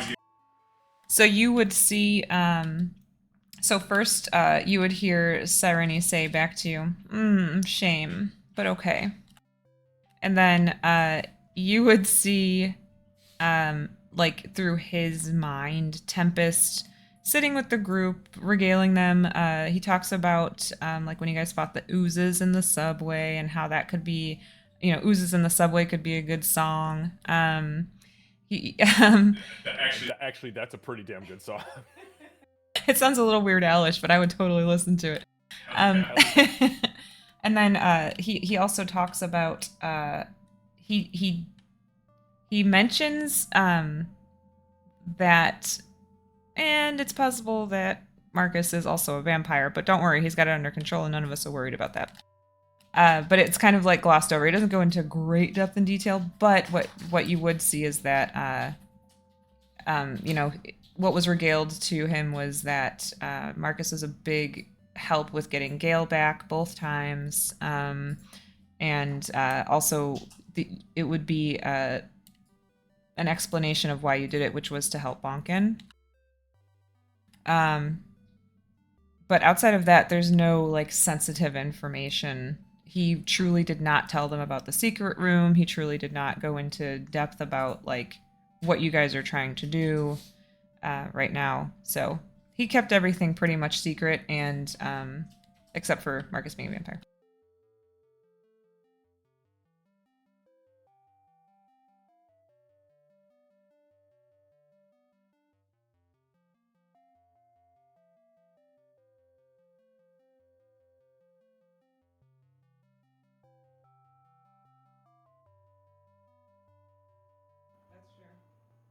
Okay. Marcus will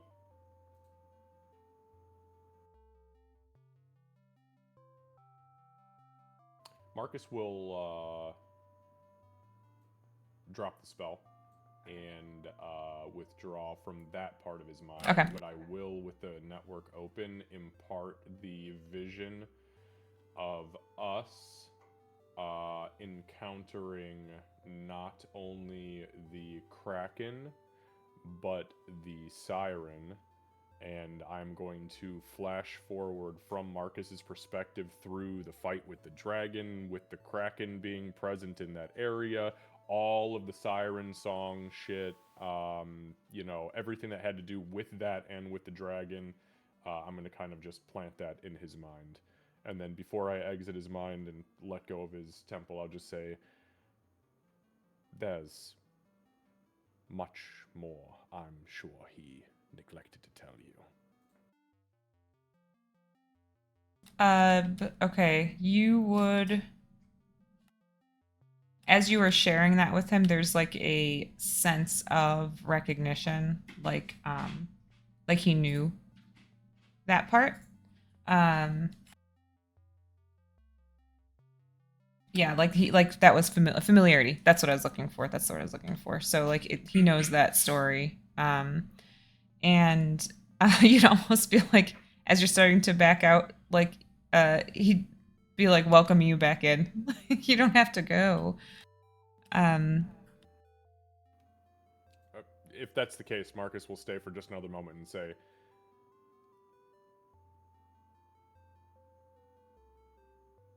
I do think I need to go for now. But if the invitation's on the table, I'll see myself in sometime. That sounds good to me. Just give me a little warning first, because you might not like what you see. I'm always supposed to give a warning. And I do. I always give consent.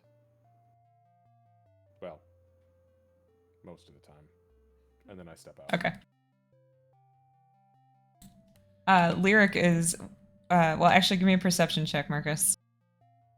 And Tempest and Bonkin. Is this site related? Yes. You blind bastard.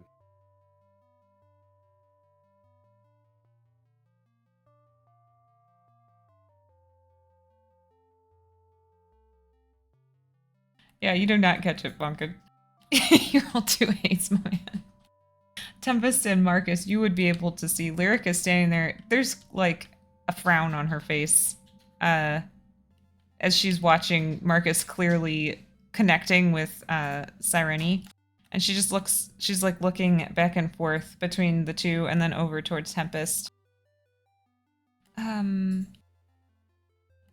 So, should we have... They're doing their mind meld thing. Yeah, right out in public. Yeah, let's go. Let's eat some lunch. Let's chit chat a little bit. Sorry, I suppose I should be sitting there. My seat's open. So Lyric will walk over and kind of look toward you expectantly. Marcus, you want to have a seat? I can probably squeeze in on the end. No. Please. Sit. I insist. She'll sit down next to you, Bonkin, and kind of scoot over. Hi. He's Hello. very friendly, regardless of his token saying he's currently in a rage. He's always got a little bit of that in him, so I just It's like the the Hulk quote. I took it off. Yeah. You can never He be eats fully all trusted. his bacon. He eats all his bacon very aggressively. If you'll excuse me, I have some business to attend to. I will be back in probably just a bit here. Master Zachary, would you aid me for probably just a few minutes here? Enjoy your lunches. I will jump into my little money app thing, and I am going to transfer. I'm gonna transfer 10 plat to Tempest. So I transfer 10 plat to Tempest, and then I say, please, the meal's on me. Enjoy yourselves. Is everything Oh, all right? thank you. Marcus doesn't answer.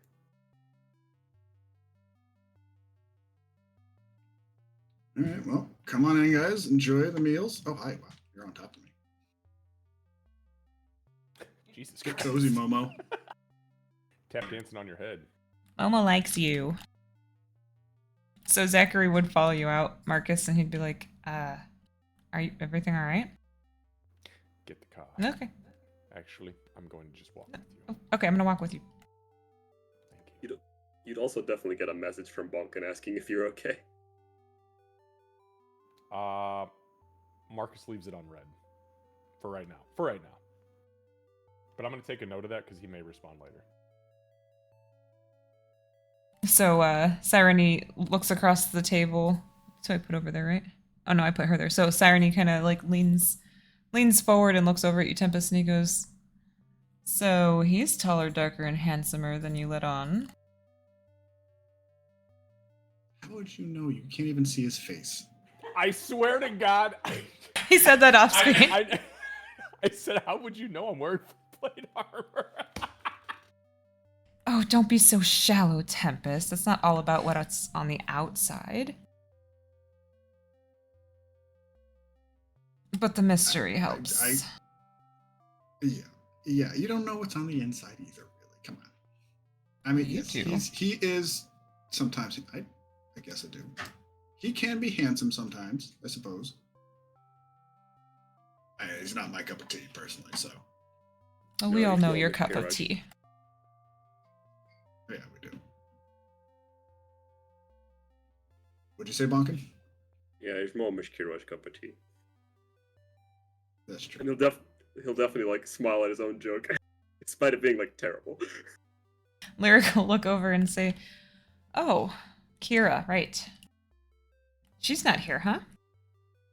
No, she's busy working on some project. I'm sure she'll tell us later. Nice to meet all three of you. You too, Bonkin. And Momo, who's not actually sitting on top of Tempest, although you'll hear he's like, you can hear him like kind of going through the song like like with his tongue thinking it through, and he looks up, he's like, "Sorry, this spot it's really getting me." Okay, well, we can work it out.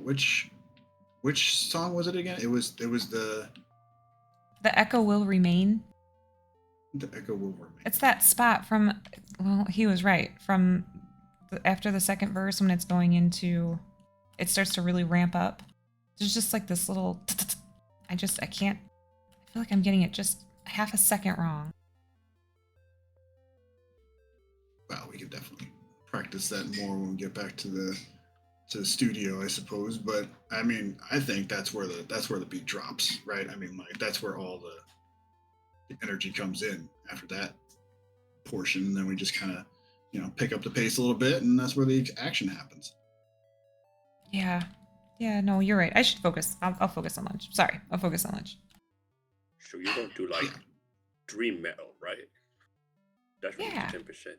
It is dream metal. Yeah, punk, new age, dream metal, that kind of thing. We haven't really quite. It's its own genre, We haven't really quite figured it out yet. They can't put a name on us outside of the name we give ourselves, of course.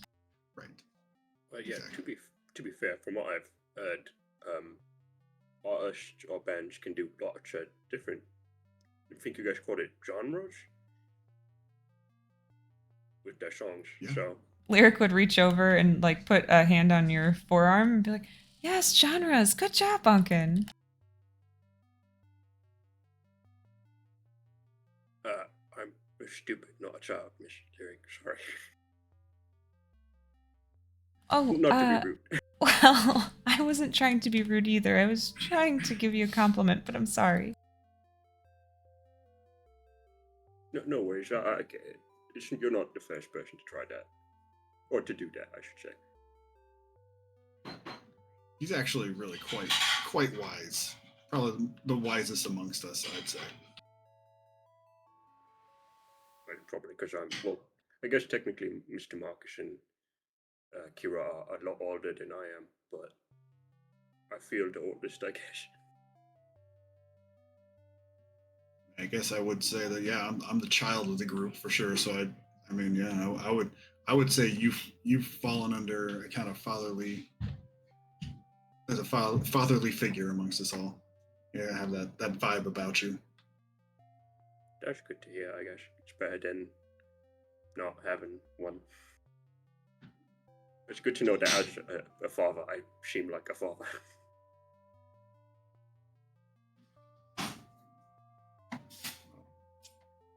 I think. Really? What? No, keep going. I think this is super awesome that I can finally get you guys together. Kind of bummed Marcus and Kira aren't here, but I'm super happy that you guys get to meet each other. A weird group of musicians against my weird group of crime fighters. Yeah, I think it is nice to meet all of you. That being said, I just remembered something. Bonkin will like rummage in his jacket and he'll hand out 3 business cards. I kind of give this to everyone we come across. This is one thing I forgot to give them, the business cards. I'm bad about handing those out, actually. I still have far too many. I had 69 until I gave him. Oh, you ruined it. I know, I feel bad, but it's what Bonkin would do.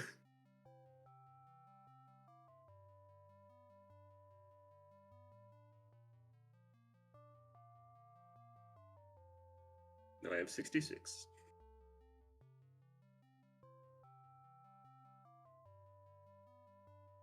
It's always funny to me as like when Candace and Xavier talk to each other, because on my screen they look at opposite directions. On my screen, I'm looking at him. You know what's even funnier? We weren't even talking to each other. We were typing independently. I was taking notes and she was sending a message, I assume, or she was taking notes. Okay. I thought you were talking to each other because you both like turned away, and on my screen you were looking completely opposite directions.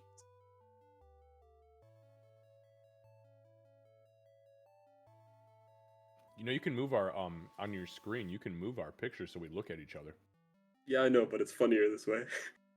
You know what? That's fair. I accept that. It's like we're right next to each other, but worlds apart. Exactly.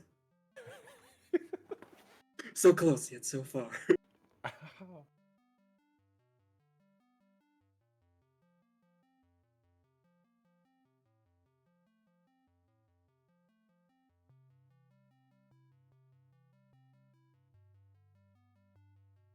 I just noticed my Elora is creepily staring in this direction. She's always watching. Sorry, give me 1 second. Always watching. She's got a plate of cinnamon rolls. They're gonna buy me out this time? Wasn't that the whole? That was the whole thing for like 5 sessions, wasn't it? Was fucking big juicy cinnamon Oh, man. place. I kind of feel bad that we stopped coming here. It's like once we became the Oath Bearers, this was like our hangout place when we were still part of Alpha League, right? It was, but one person still comes here frequently. Wow. Okay. 2 people, right? Yeah, Tempest and- yeah. Well, Tempest had his 3, I first guess. date. Yeah, Tempest, Oh, yeah. man. And Gale. So did Bonkin, And technically. Marcus's first date was in his girlfriend's head in the Shadowfell. That's fucking.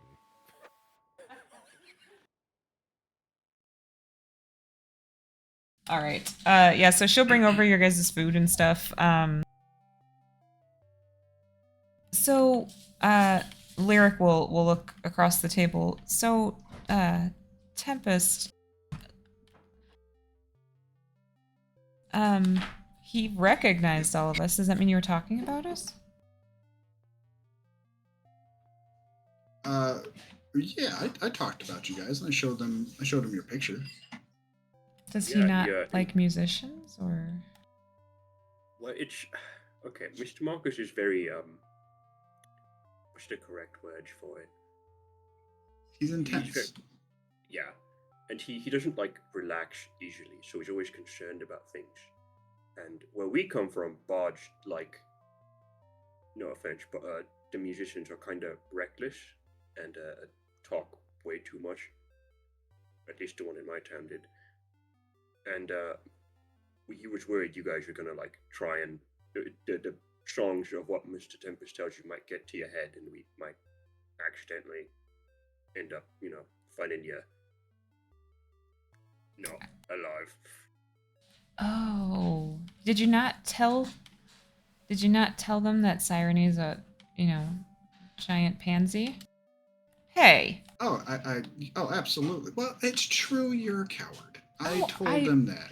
I am a coward, but you don't have to tell people. In this case, I think he kind of did, because I think Mr. Marcus kind of needed to know.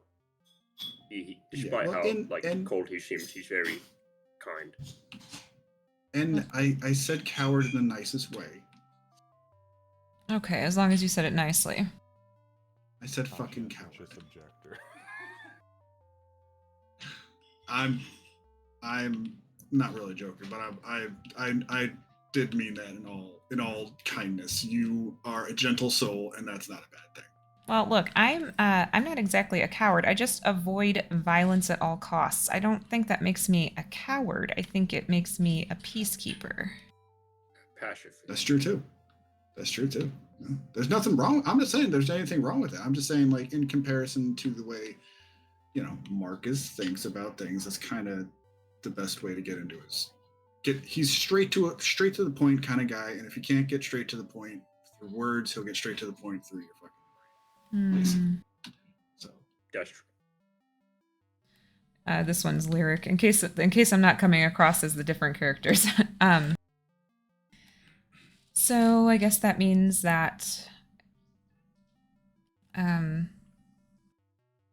he isn't going to come to our shows then? I mean, we can probably drag him along. yeah.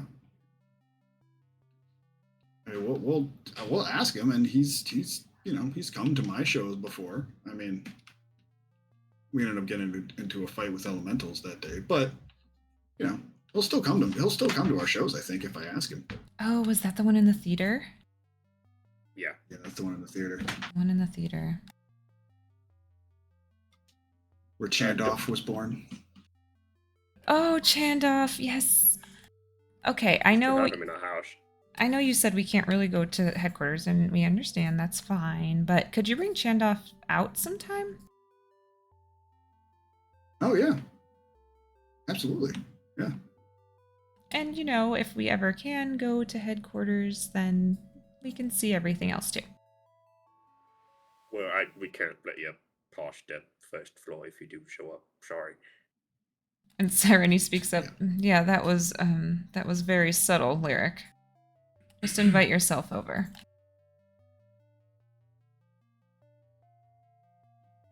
Honestly, I would love to invite you guys over, but it's there's stuff there that it's dangerous, and it's best that you guys maybe after we're done with everything we need to do in the near future, you can come over. But no. Yeah, Tempest, it's fine. You don't have to explain yourself to her. She thought she was going to be able to weasel in. Just relax, Lyric. Right now we need to focus on this lunch with Bonkin and Tempest. Momo, that means you. Yep, I'm focused. I am focused. I like the idea that she like tapped her nail in front of him. I did do that on the mouse.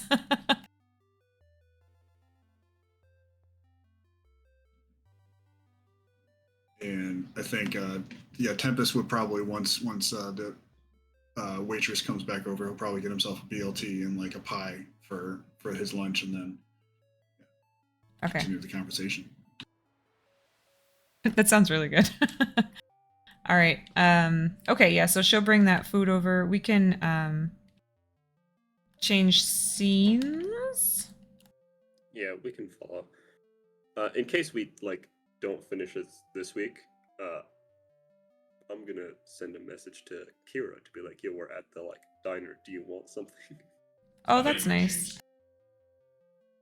Okay, yeah, that's nice. You'd probably get a single word from Kira, which would be cinnamon roll, which is supposed to be 2 words, but she's busy. Cinnamon roll. Cinnamon roll. That's not how you eat a cinnamon in a row. Okay, then I'll get that, and yeah, some ice cream. Fuck it, I'll grab some ice cream for Kira. All right. So shifting gears a little bit, Marcus, Zachary is trying to keep up with you. His legs are a little bit shorter than yours, and he is. What's going on, Marcus? Oh, I have a couple of things that we need to do. I think like now. Okay. What is everyone? Well, I need you to drive. Okay. Well, that's what I do. I need you to get me far north. I need you to get me within a couple of miles of the pod, and I need to open my network and just have a quick conversation with my elder brain. All right. So, or the Chancellor, or the Primogen, whoever happens to be available. I don't really care, to be honest with you. all right, let's go. So he'll drive, get in the car, drives, doesn't ask any more questions, just starts driving. You guys get up there, doesn't take too terribly long. Town's not huge. Yeah, as we're like cruising up there, I'm sure it takes at least a little bit. But Marcus will kind of he'll open the network. He'll just kind of like really aggressively hold his fucking hand out, and I would assume Zachary would see the pulses of psychic energy rolling off. He'll reach out until he feels the pod, until he can pick up on the pod. Okay. He doesn't give a shit who it is in the pod, because the Elder Brain speaks through all of them. Yeah, so you would get probably the Chancellor, as he tends to be the voice. Let me look up his actual name. Hold on.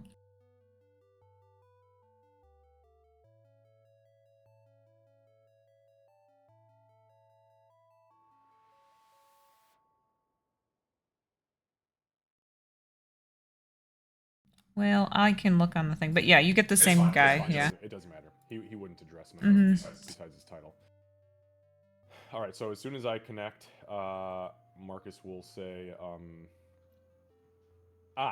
shit, there you are. Listen, I have a problem, and this is the first time I've called for your aid in many months. I need some assistance here. One of my own has informed some, essentially the equivalent of random civilians, of my vampiric affliction. That is unacceptable. I need to find a way to change the memories of these individuals, and I believe I only have probably till the end of the day to do so, if I'm thinking correctly. Is there anything that we have at our disposal that can assist me in changing just that memory? Or would you suggest that I find out a local arcanist to retrieve modify memory spells? I know not what this time is capable of, so you are my first go-to. One moment, ninth son. There's like a little bit of a pause, and then you feel almost sucked. They put me on hold. They put you on hold.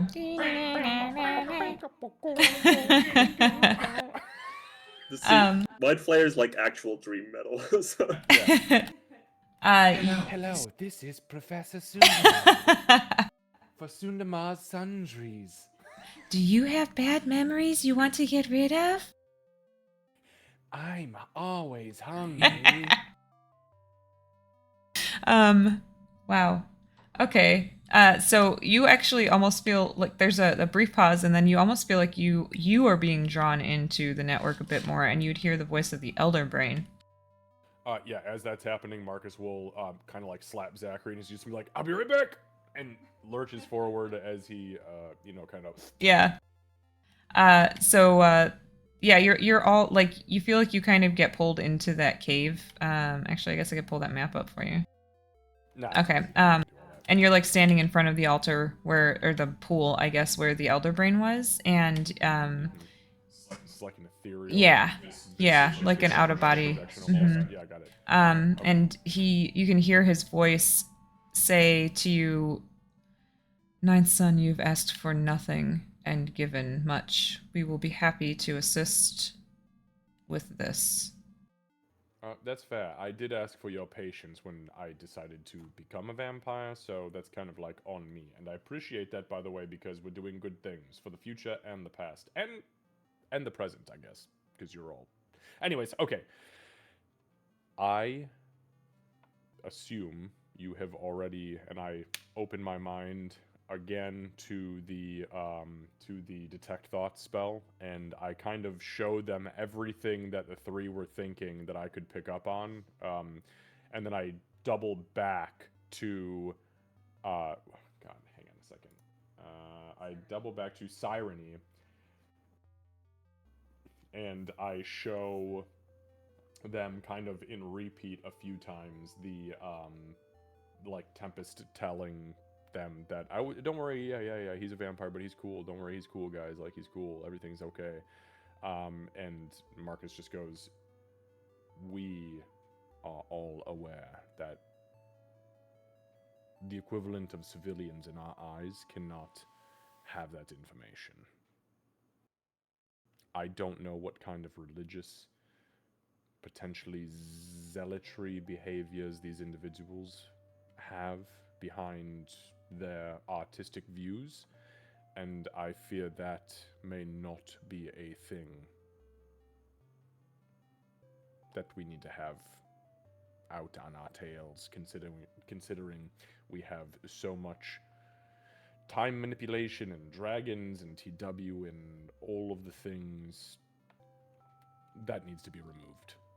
And I'm sure your brainliness cannot do that yourself, but I am willing to be a conduit for that, and I am willing to pay whatever price.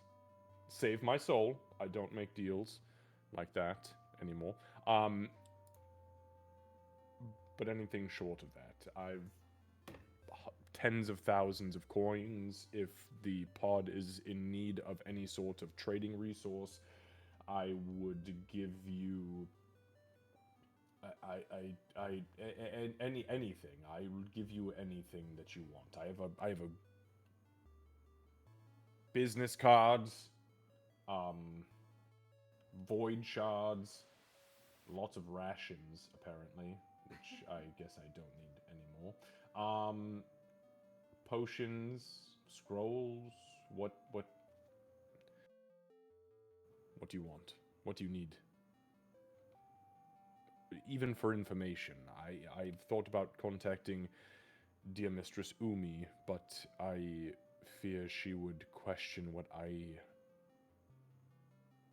would need magic like that for? You have, of course, come to the right place, Ninth Son. Of course I have. Look at you. You've gotten bigger since the last time I saw you, haven't you? I'm smiling. You wouldn't get that sense from It is entirely possible. I think so. Did you feed on Marikos? No, but that may be a part of your payment. Done. No, not that I'm going to feed on him. Oh. He Oh. needs Sorry, I was very quick to... your disdain. Taps on the end of the brine tank. I was kind of quick to sacrifice that bastard. Your disdain for your distant relative is not a secret to us, but it is problematic. If you I'm sorry, he's too soft. if you He needs fix to wield that, the blade. if you fix that, You want me to kick his fucking teeth in a few times, or... make him stronger. However, you need to do it. You understand if that happens, he will eventually be the one that... consumes me. He will not, as you have broken that tradition. But if I go back in time, and then bring myself back to the future, he will fail to exist? Shouldn't he technically not exist now? Oh fuck, he was never destined to be a Ninth Son, that's right. She was female. Shit. You understand now. Not really, he's just kind of a fucking pud. Yes, but he is the pud that will carry on your bloodline regardless. Oh, I hate that so much. So make it- Don't make me do it. make it better. I've hundreds of thousands of coins at my disposal. I'll give you artifacts of great power. Don't make me do it. Fine, I'll fucking do it. What do you want me to do? You want me to train him? He's an artisan. He's great at making, and then I pull the flails out and activate both of them. He is great at conjuring. It need not be you that does the training. You have resources to train him to hone in on his skills to ensure he survives. Oh, well, I can't trust Mistress Lielna because she's all wrapped up in a bowl of fucking fur. That's not who I am referencing.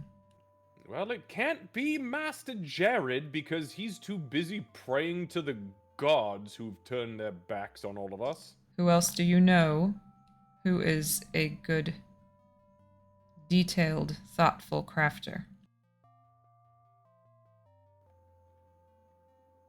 The only one I know is Mistress Kira.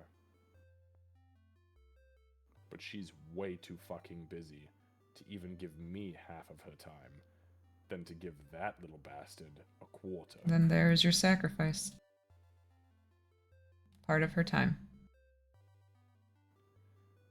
She won't agree to it. You will No make way. her. No, I won't. I have to ask for consent. I do. I promised Master Tempest. That was me again. You goofy fuck. What do you mean? I'm dealing with illithids and brains. Like, of course, you know. The brain keeps a very straight face. Ugh. I wish I hadn't said that. If you are able to convince her, and I know you will be able to, then your debt will be paid. And there will be like a, it's like a weird, what's the word I'm looking for? Quiver? No. I'm just thinking of things that brains No, do. no, it's Shudder? items. No, no. Like a fossilized, I guess shell, for lack of a better term, just to give you the right picture in your mind. That the Chancellor will offer to you. It's a what? It's like a fossilized shell, is kind of what it looks like. It's like a. Alright, listen. Fine. Elderbrain. Done. The deal is done. The pact is sealed. Oh, wait, no. I remember the old sayings. Do you want warlocks? Because this is how you get warlocks. The pact is not sealed. But the deal is done. I need this to happen now. Mistress Kira will probably not be available until much later. I don't have That's the fine. time frame, I think. So I will take this from you. And yes, you have my word, and Marcus will attune directly to the Chancellor, and I will like do like the perma connect psychic thing. If I fail in this, take my body. There you are. But these people cannot know that I'm a fucking vampire. Period. Enemies find out I'm a vampire, and for them, it's too late. My dear friends, Master Bonkin, Master Tempest, in his moments of oversharing, and my dear Mistress Kira, all know, but they are the only ones. Oh, and Master Zachary. And Zachary would see Marcus suddenly kind of like lurch forward and point to him in the car, and then just kind of like drop back down. That is understood. Keep in mind the tone your friend used when speaking of this was pride. We will assist in getting these simpletons back to the blissful state that is ignorance. And ignorance is all I blame my dear friend for, pride be it or pride not. He's a child. I get it. He was excited. But that's why I started to pry last night when we all heard about these individuals being brought into the fold over the last couple of weeks. I was nervous. Understandable. Rightfully so. Because obviously I uncovered something that I was unaware of. And to be honest with you, I wouldn't have done that if Master Tempest wouldn't have admitted to me that he kind of lied a little bit early on. You are a strong presence and were before becoming a vampire. Even more so now. Of course, I was born and bred and raised as a warrior to execute my enemies literally for 500 years before these people and I found ourselves locked together in this weird twist of fate in 900 years in the future. Correct, and none of the others lived through that lifestyle. I'm aware, which is why I'm as tender as I possibly can be with Master Tempest. I assure you that it's appreciated on his end, as well as the rest of your party, family, group. I'm not sure what you refer to them as. The Oath Bearers. The Oath Bearers, then. We will assist with this. All you must do is take this, and even though you're ethereal, the illithid offers out the fossil, and you are able to grab it. Yep, I'm sure Marcus is not unfamiliar with this. Yeah, this is the weird spiritual Yeah. shit that the intellective hours were doing back and forth. Yep. Okay. Yeah, I'll take it. And this fossil is activated how exactly? Just thought? You must have them willingly connect to you through the network. Mm-hmm. Focus on it. And make sure that you have a replacement memory of some kind. If you leave a blank space, they will continuously focus on that. Oh, I think I have a good memory that they'll remember forever. Oh. I love hearing the oh no off camera. I was like, what have I done? Your bed might be Crustaceans fucked. be damned. Crustaceans be damned. Just again, remember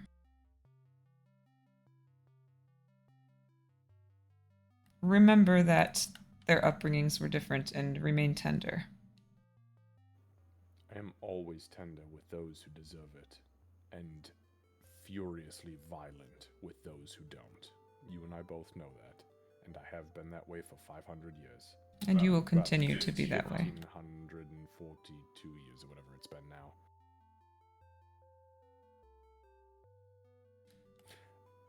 Hey, out of curiosity, when this thing's all said and done, you cease to exist, don't you? In this time. I do. I think I do too. And I think Mistress Kira's coming with me. Just so we're on the same page. You get a sense of like, sort of acknowledgement.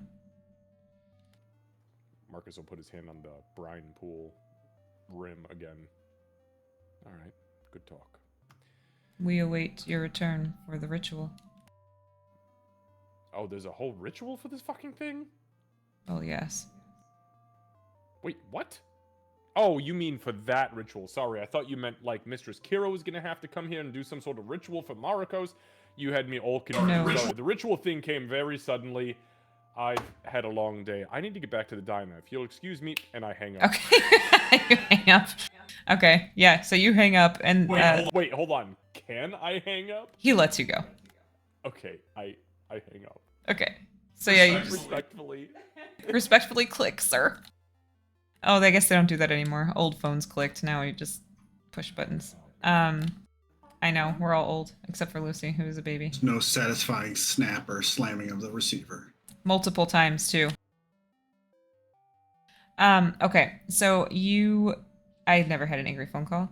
So you, break the connection, Marcus, and kind of, like, come back to it in the front seat of the car, and Zachary is just, he's, like, kind of leaned back against the driver's door and looking at you because you just pointed at him a second ago. Oh. What? You pointed at me. Yeah, turn around. We need to go back to the diner. Marcus pulls his hand up and is now holding the fucking fossil thing. Oh, where'd that come? No. Okay, nope. It's psychic network.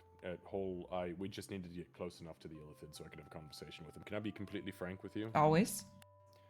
Excellent. Master Tempest told those fucking ingrates that I was a vampire, and I need help making them forget.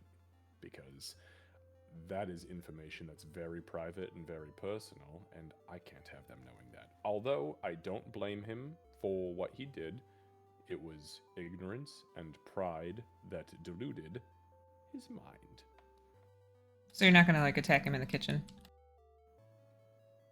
I mean, if I have to attack him in the kitchen, I will, of course. I can't say I won't at any point in time, but no, for this particular situation, I will not, and there will be no bloodshed in the diner unless this fossil fails to do its thing. What, so that's not supposed to shed blood then? It's just supposed to just... Oh, fuck! And Marcus looks at it. Is it dripping blood? No.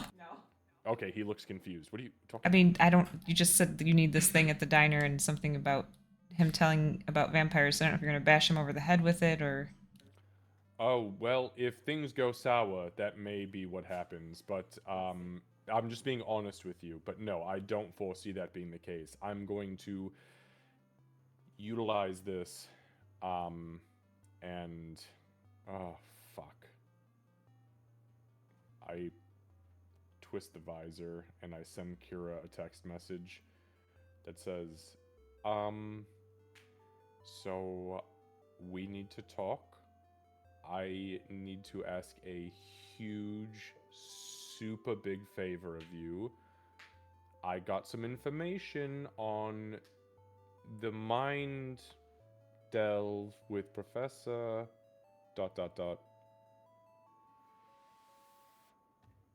I'll talk to you later. You get one word back. Cinnamon roll. I will send her a message back that says, they've been warming up the entire time we were here. Perfect. Yes, I did. Yeah, so Marcus will then look at Zachary and just go, I totally forgot about... I kind of spotted my girlfriend for this thing. Not permanently. Or Oh. anything. She's not... I don't own her. That'd be fucking weird, but... You called her your girlfriend. I've called her my girlfriend. Have I not told you? Oh. Master Zachary, I'm very fond of her. There are feelings that have been elicited in me about that woman that I have never felt in my life before, and I have lived a long time, a long, long time, and spent many years executing and killing and almost dying. Never felt it before. But now that the bonds of the Illithids are broken, be Shadakai, let me tell you something. Anyways, are we almost there? Oh, it's the Shadarkai thing, not the Artificer thing, huh? Little column A, little column B. It's no, you gotta think for Artificers. Alright. Wait. We're here.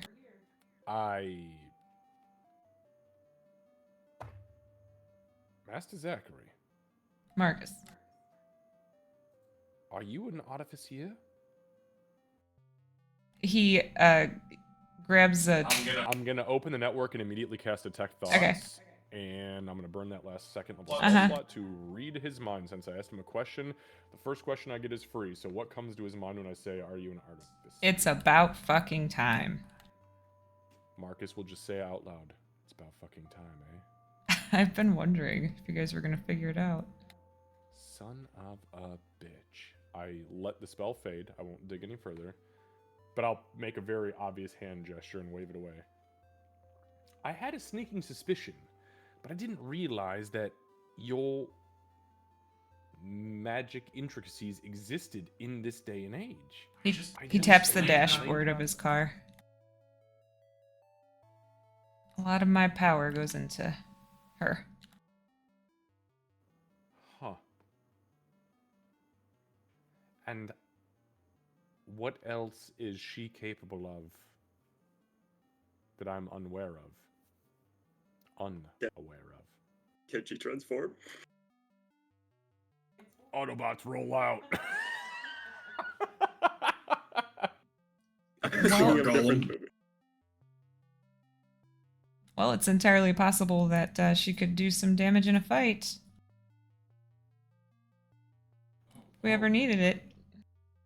Okay, serious question. Is there a soul embedded in this? No, Kira's the only crazy one to try that shit.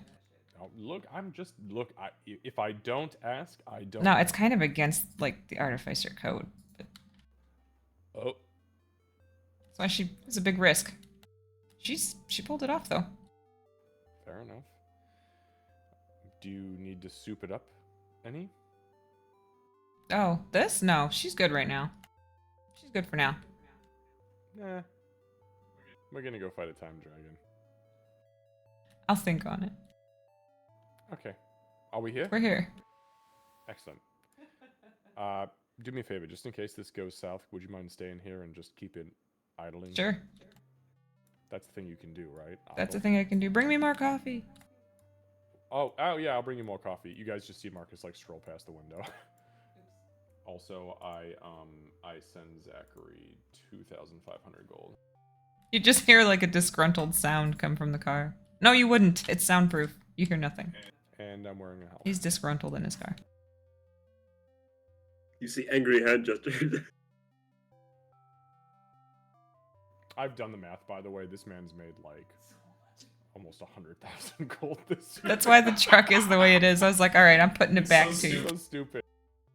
I just love the fact that from like Xavier's mic, we heard the breathy, so much money. Man, that really does pick me up. I guess it's facing this direction, to be fair. All right, so you walk in to partially eaten lunches. Everybody's still sitting where you left them. You know, that nothing seems out of place. Momo seems a little bit less preoccupied. Out of curiosity, about like how long did this whole process take? Yeah, I was trying to like think through that. It would have been to drive up there because it was basically the other end of town, and then back. The conversation wasn't that long, so probably like 25 minutes total. Not a big town. So you guys would see Marcus walks back in. I think Kevin can correct me if I'm wrong, but I think that he looks like he walks in and he's not in as much of a rush. Like he's looking a little bit more normal, a little more Marcus like. Hey, Mr. Marcus, are you all right? Marcus says right, something. He just stands and Yeah, stares. yeah. All right, then as we wait, he does just stand and stare actually. Okay, yeah, I think he does from the background. He does for like probably 8 seconds, and you see his visor kind of slowly, like Terminator style, kind of like look over everybody. Lyric will scoot over, like closer to Bunkin and pat the seat. Oh, You thank you. Right, Mr. Marcus? You look kind of Disheveled? Yeah. I'm a little worse for wear, but I'm okay. Everything is going to be just fine. And Candace, with the fossil in my hand, I will open the network and I will immediately connect to Momo, Sireny, and Lyric. Oops. Yep. And I will activate its ability. Okay. And I will dig back to this morning when they were told that I was a vampire.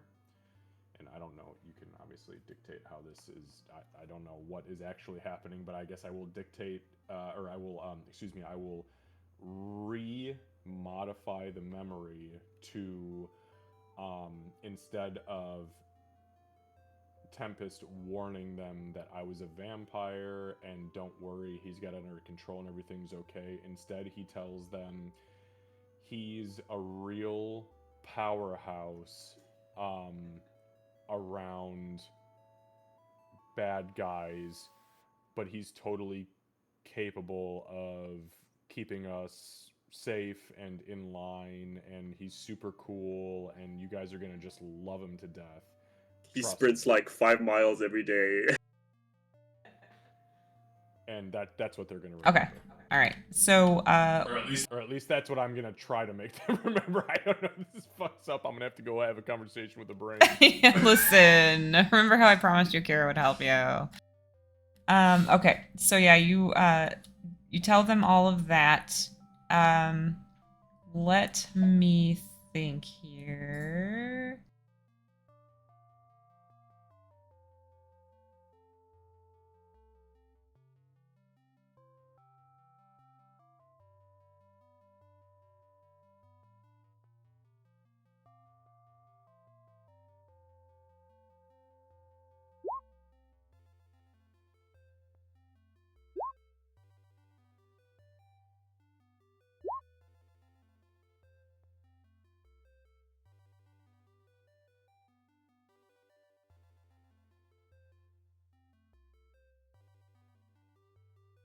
All right, so so Tempest and Bonkin, you would see the familiar flash of pink from behind the visor that you typically do, like when the network gets opened, and then you would see Sireny and Lyric both kind of like smile, and then Momo looks confused. The eyebrow goes up again. But you don't see much else from them in that moment. They're just kind of sitting there. Marcus, what you would feel is it's almost like you find that memory, it starts to play out, and then you sort of like rewind it and zip it up and throw it away, and then replace it with what you just said. And you would get a sense, it seems like all three of them have that in their memory. It feels like it succeeded on all three of them. So you are able to you wrapped that memory up and you're taking it with you. Okay. So Marcus will hold his fist up suddenly and crush the fossil to dust and just kind of like let it go in his hand, and then he's going to point down towards Tempest. I'm going to open the network and telepathically speak only to Tempest and say, "They are never to hear a word about my vampirism again." And that's the end of it. I should have told me that was a no-no. Big no. So, what's going on? Nothing. Yes. Lyric, may I have a seat? Yes. Cinnamon rolls. Actually. I got some for Kira there over here. Oh, I was supposed to get him for Kira, Master Bonk, and you want to fight about this? I'm just kidding. I'm just kidding. It's a joke. Oh, I thought we were about to see a fight. You can You have want to them see a if you fight? I'll want. fight you. Momo pops in. Nope, we do not need to see a fight. This is lunch and cinnamon rolls and milkshakes. Fair enough. I'll fight you too, Momo, but not with those tap shoes on. I've heard you are quite the devil in those shoes. Do you want to give these to Kira? I hand him hold over the bag of cinnamon rolls. For fuck's sake, Master Bonkin, I was just messing with you. It's fine. You can Yeah, give them to her. no, But yes, no, she did text me. No, I got that. It's just, you you're with Miss Kira, so I figured maybe you'd like to. Yeah. No, that's fine. Okay, I'll bring him to her. That'll probably actually her and I have to have a conversation. So. Oh, that'll help. Yeah. Probably sweeten the deal. Right. So, my apologies for having to step out momentarily there. Had to clear my head. How is everything here? Enjoying your lunches? Have you had lunch at this diner before? Did Master Tempest ever tell you that the only time I had actually been to this diner before now, I had a gun with me? A gun? Right. That's something we're perfectly fine with dropping at a lunch table. And this is why we have negative charisma modifiers, folks. Oh yeah, that was pointed at me, or across from me. No, I didn't point it at you. I pointed it at the Frozen Phoenix. Have you fine folks ever heard of the Frozen Phoenix? I pointed Momo, Lyric, and Sirene, sorry. Sirene. Would you have told him that story, Tempest? About the Frozen Phoenix? Yeah. Yeah, probably. Maybe not that particular part about it where Marcus pointed a gun at her in a diner.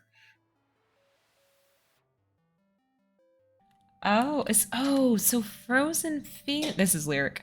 Frozen Phoenix is the one that you. Oh, and this is the diner. Okay, was it this booth? She's really excited. Well, no, it was actually that one over there. Marcus points right here, and he goes, "No, actually, it was right there, and I was sitting where that dude with the brown hair was, except on the other side, and my gun was pointed that direction with a directional." Oh, I'm sorry. I think I've lost you. You got me all excited talking about that one. That was fun. It was a good time. Yeah. We're friends with Frozen Phoenix now. Did you know that? He did give me a really creepy stare because I was sitting across from him. Oh. We realized she was a little misunderstood. She's a sweetheart, to be totally honest with you, and I think that there are bigger forces at play in this crazy town of ours. Yeah, she's very nice. There definitely are crazier forces at play. That was Lyric. Sorry, I got really excited there. I just threw my You did. You have no idea, Lyric. Well, hopefully Crazy, yeah. Hopefully we'll be writing songs about it. The ones that are appropriate, obviously. Of course. Obviously. Have you heard about the champion of the underground? We probably shouldn't talk about the underground, Mr. Mark. Why? I'm the fucking champion. Yeah, but the underground is kind of a not public thing. Oh, are you serious? I thought they were just kidding about that. Is it really not like the whole underground? Sirene is like this.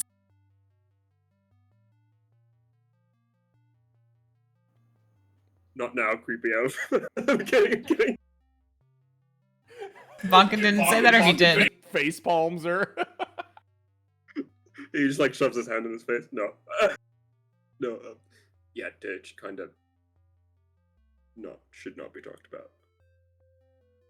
So I guess that means we can't sing about it then? I don't know, can you? I mean, we don't have to give specifics. I mean, we're not going to be like, the underground at this location, blah, blah, blah, blah, blah, But is it enough? I'm ignorant. Is it actually a known thing in your social facedia? What did you call it? So your social facadia? Facade? Social facade? Face space, social Face social space. media.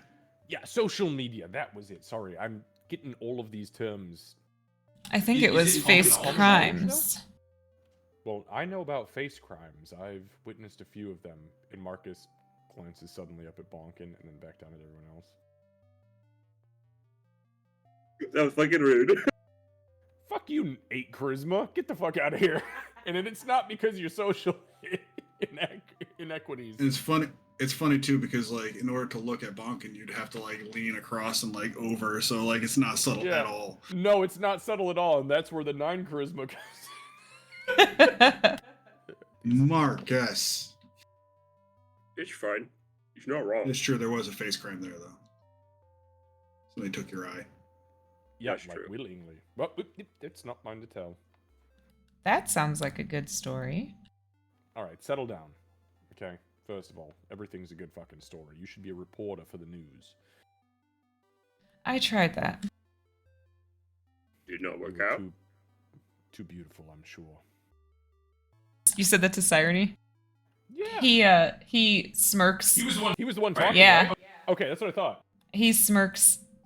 Yes, that's definitely what the problem was. Their loss. You know what you should do, Sirene? When all of this is said and done, well, maybe you won't ever give up your career in performance. Hopefully you don't. I've never seen you before, but if Master Tempest speaks highly of you, then I would believe you're good at what you do. But if you're truly interested in something like that, you should create your own news media station and maybe report on a very specific topic. Do gooders and do badders in the city. There are a lot of heroes here, and there are a lot of, pieces of shit. You'd make a killing, I'm sure. None of the other stations focus solely on that.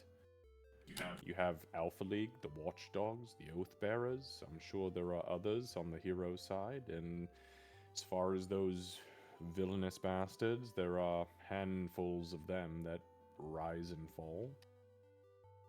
You know, I have been considering a podcast. It's not a bad idea.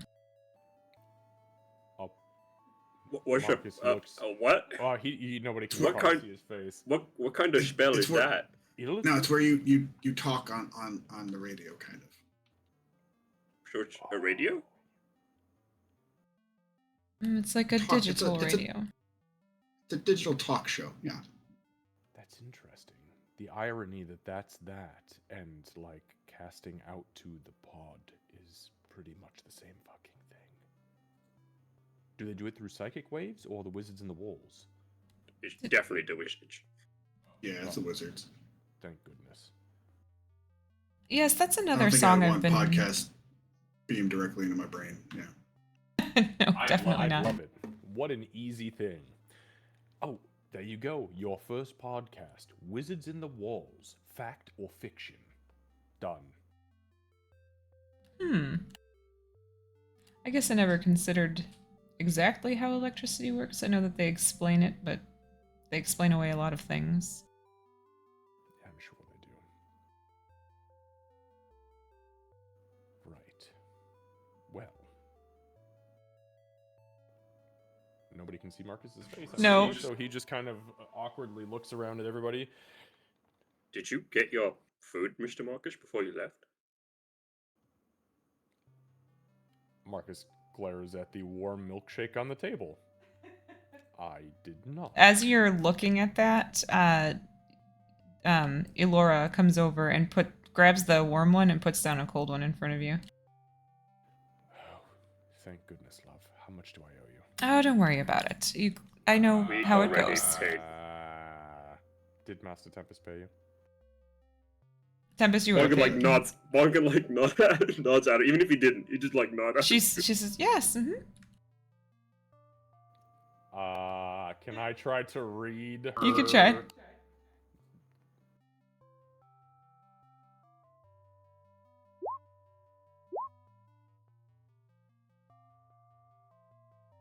Damn, that's pretty good. That's pretty good. It's not bad. Roll high on deception, Candace.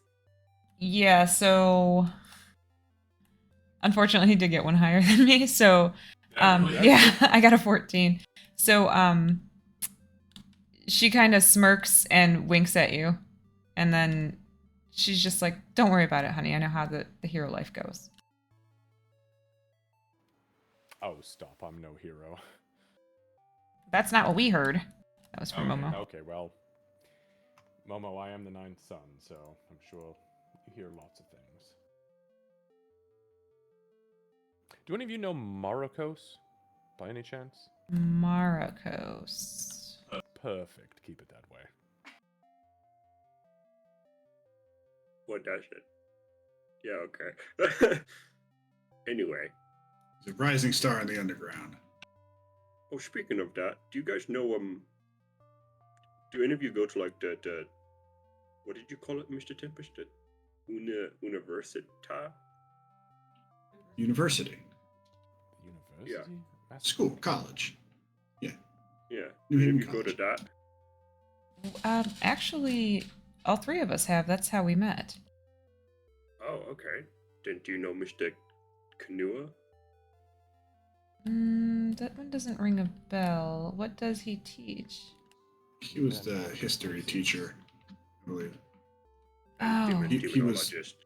Yeah, the demonologist, yeah. Oh, the stuffy history. Marcus looks. He kind of sits back in his seat. And then Lyric, you'll see her.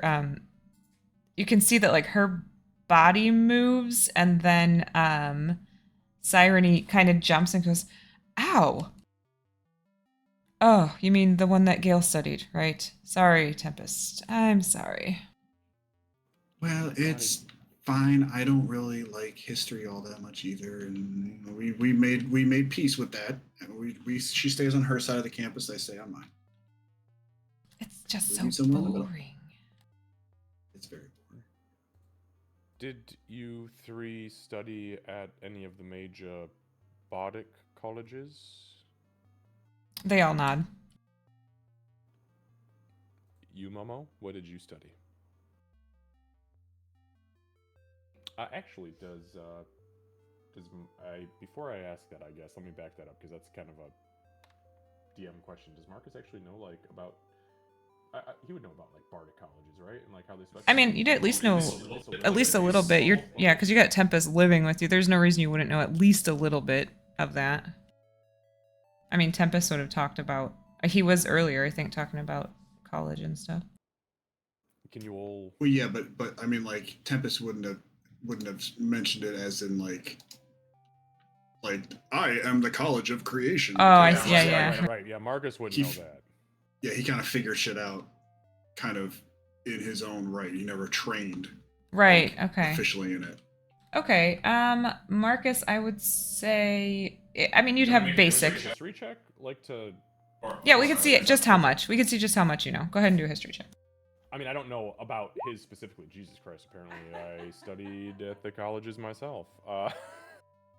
So you would. I mean, I'm sure I've encountered a lot of bards along. the way. Yeah, and you would know that there are definitely different colleges. There's almost more than you think should exist, maybe. Yeah, they're like, go RYU Raptors! Fair. Woo! Yeah, you would know that there's different colleges, and depending on what college you study at, you are able to specialize in specific skills. So, like, Yeah. Like those who are more adept at history versus those who study like fencing. and right, stuff like that. yeah, there's like specific for like Acting, footwork, acting, yeah. singing, playing instrument. Yeah, I mean, there's all sorts of yeah. So he'll just kind of. Oh, what colleges did you all attend? Exactly. Lyric would speak up first and say, "Well, I studied at the College of Eloquence." I'm not surprised with as well as you speak. Oh, thank you. She kind of gives you side eye since you said that she was daft earlier. Sirene, he says, guess.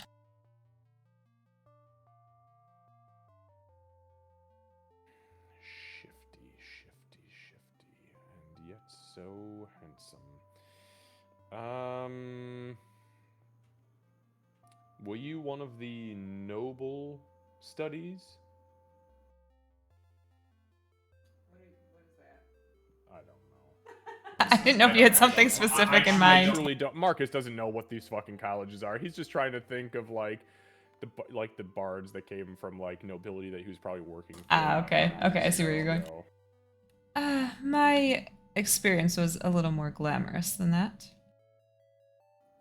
glamour. Huh. With a 21, I'd say you would know. I mean, that was a pretty big hint. Interesting. Understood. So, you've a patron of some sort. Perhaps I do. And perhaps you don't, and that's the mystery we all have to figure out on our own. Understood. Momo? Oh, yeah. I went to the College of Dance. It's not as fancy as eloquence or glamour. I like dancing, so I studied dancing. That's fantastic. Why would you say that's not as fancy as that? Dancing is very fancy if you know how to dance. He's a very fancy dancer. Fancy dancer, I like it. I was actually just telling Master Tempest and Master Bonkin that a long time ago, met a bard who was a master tap dancer. And I've heard that you are also a master tap dancer. Oh, thundering dancer? Well, it's still tap. I just know how to. I know how to make it sound like normal people's drums. Actually, one time there was a fight that was about to break out at one of the shows I was at, and I managed to completely break it up Through dance. through dance. That's amazing. That's amazing. Mr. It's Momo. true. By the end of it, everybody was just having a good time doing the conga. Watch the conga. Oh, you have a lot to learn. I think you should show him, Momo. Do it. Okay. Without a second thought, this little dude jumps up on the table and he starts to. He's like, okay, but it does take participation. Oh shit! Marcus puts his knee up on the table just so it doesn't flip over. So he starts. It is kind of strange. Like you would expect just a little tap from tap shoes, but it does sound like a little drum. It's like ba ba ba ba ba ba ba ba ba ba ba ba. It starts really slow, and then as he moves, you guys aren't feeling compelled necessarily, but it's intriguing, and Bonkin, you may want to join. This is a lot calmer than what Miss Leona listens to. I forgot she listens to heavy metal. Yeah, it's the only reason I was like, what the fuck is conga? Because you would have heard. Oh, that's funny. All right, that's a good place for us to stop since it's after 10 here, and we need to get Lucy to sleep. All right, thank you guys for. I did not know what to expect tonight, and I'm glad I didn't try to plan. Oh, this was amazing. I love this We're session. gonna go ahead and find someone to raid. Thanks for rolling with that one. I know we didn't really plan for these guys to come out so soon. No, it's great. So I actually I don't know if I can get it to work. Hold on. I didn't even have anything else in my notes to do except talk to these guys, so I was just like, what the fuck are we gonna do? Hold on 1 second. I tried to do a thing and I don't know if it worked.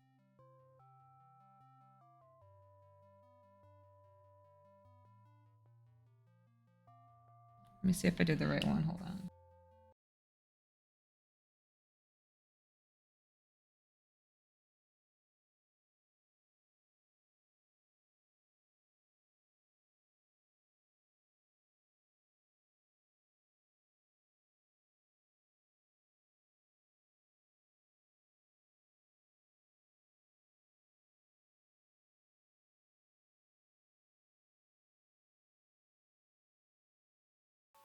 No, it's more stuff from like hundreds of years ago that he kind of gets rid of, like the really nasty shit.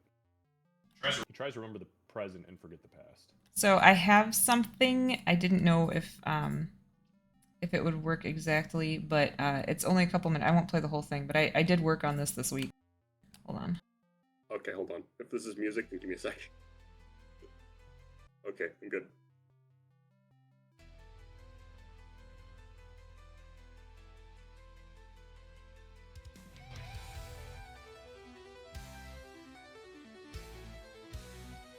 Fucking love it.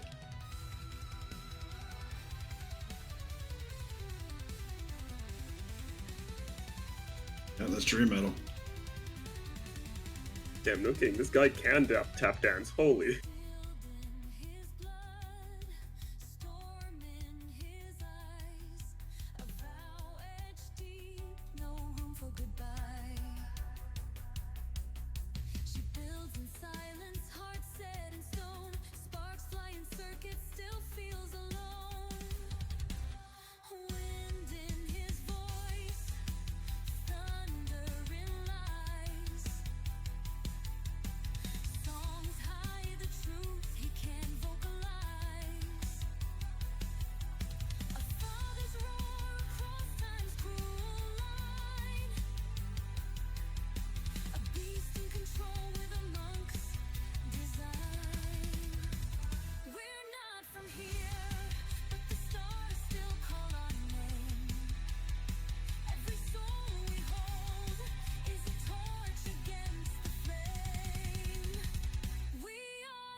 That was awesome.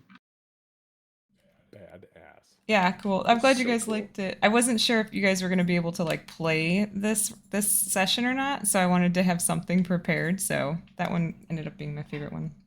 Okay, well, cool. I'm glad I got to show you guys this week because I seriously I fucked with that all week this week and I was so mad. That wasn't I Suno completely actually. understand. That one was Oh, it wasn't? yeah. I have to look. I tried probably 8 different generators and I just couldn't get what I wanted. This was the first one I actually did, which is funny because then I kept trying, and this ended up being my favorite. So, all right, we'll find somebody to raid here. All right, go the fuck to sleep, Lucy. Awesome. Go the fuck to sleep, Lucy. Good night, everybody. Good night, guys. Good Thanks night. for a great session.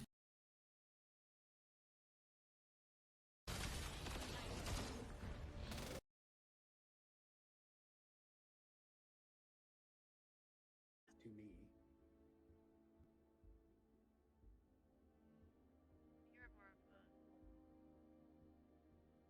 All right, thanks for hanging out, guys. We will see you on Tuesday, I think, for Crochet and Chill. We should be here.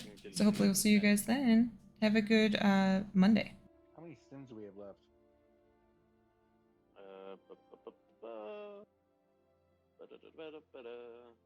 Three on Foff. I have none on me. It says you have one. Do I? Foff? No, on Mende.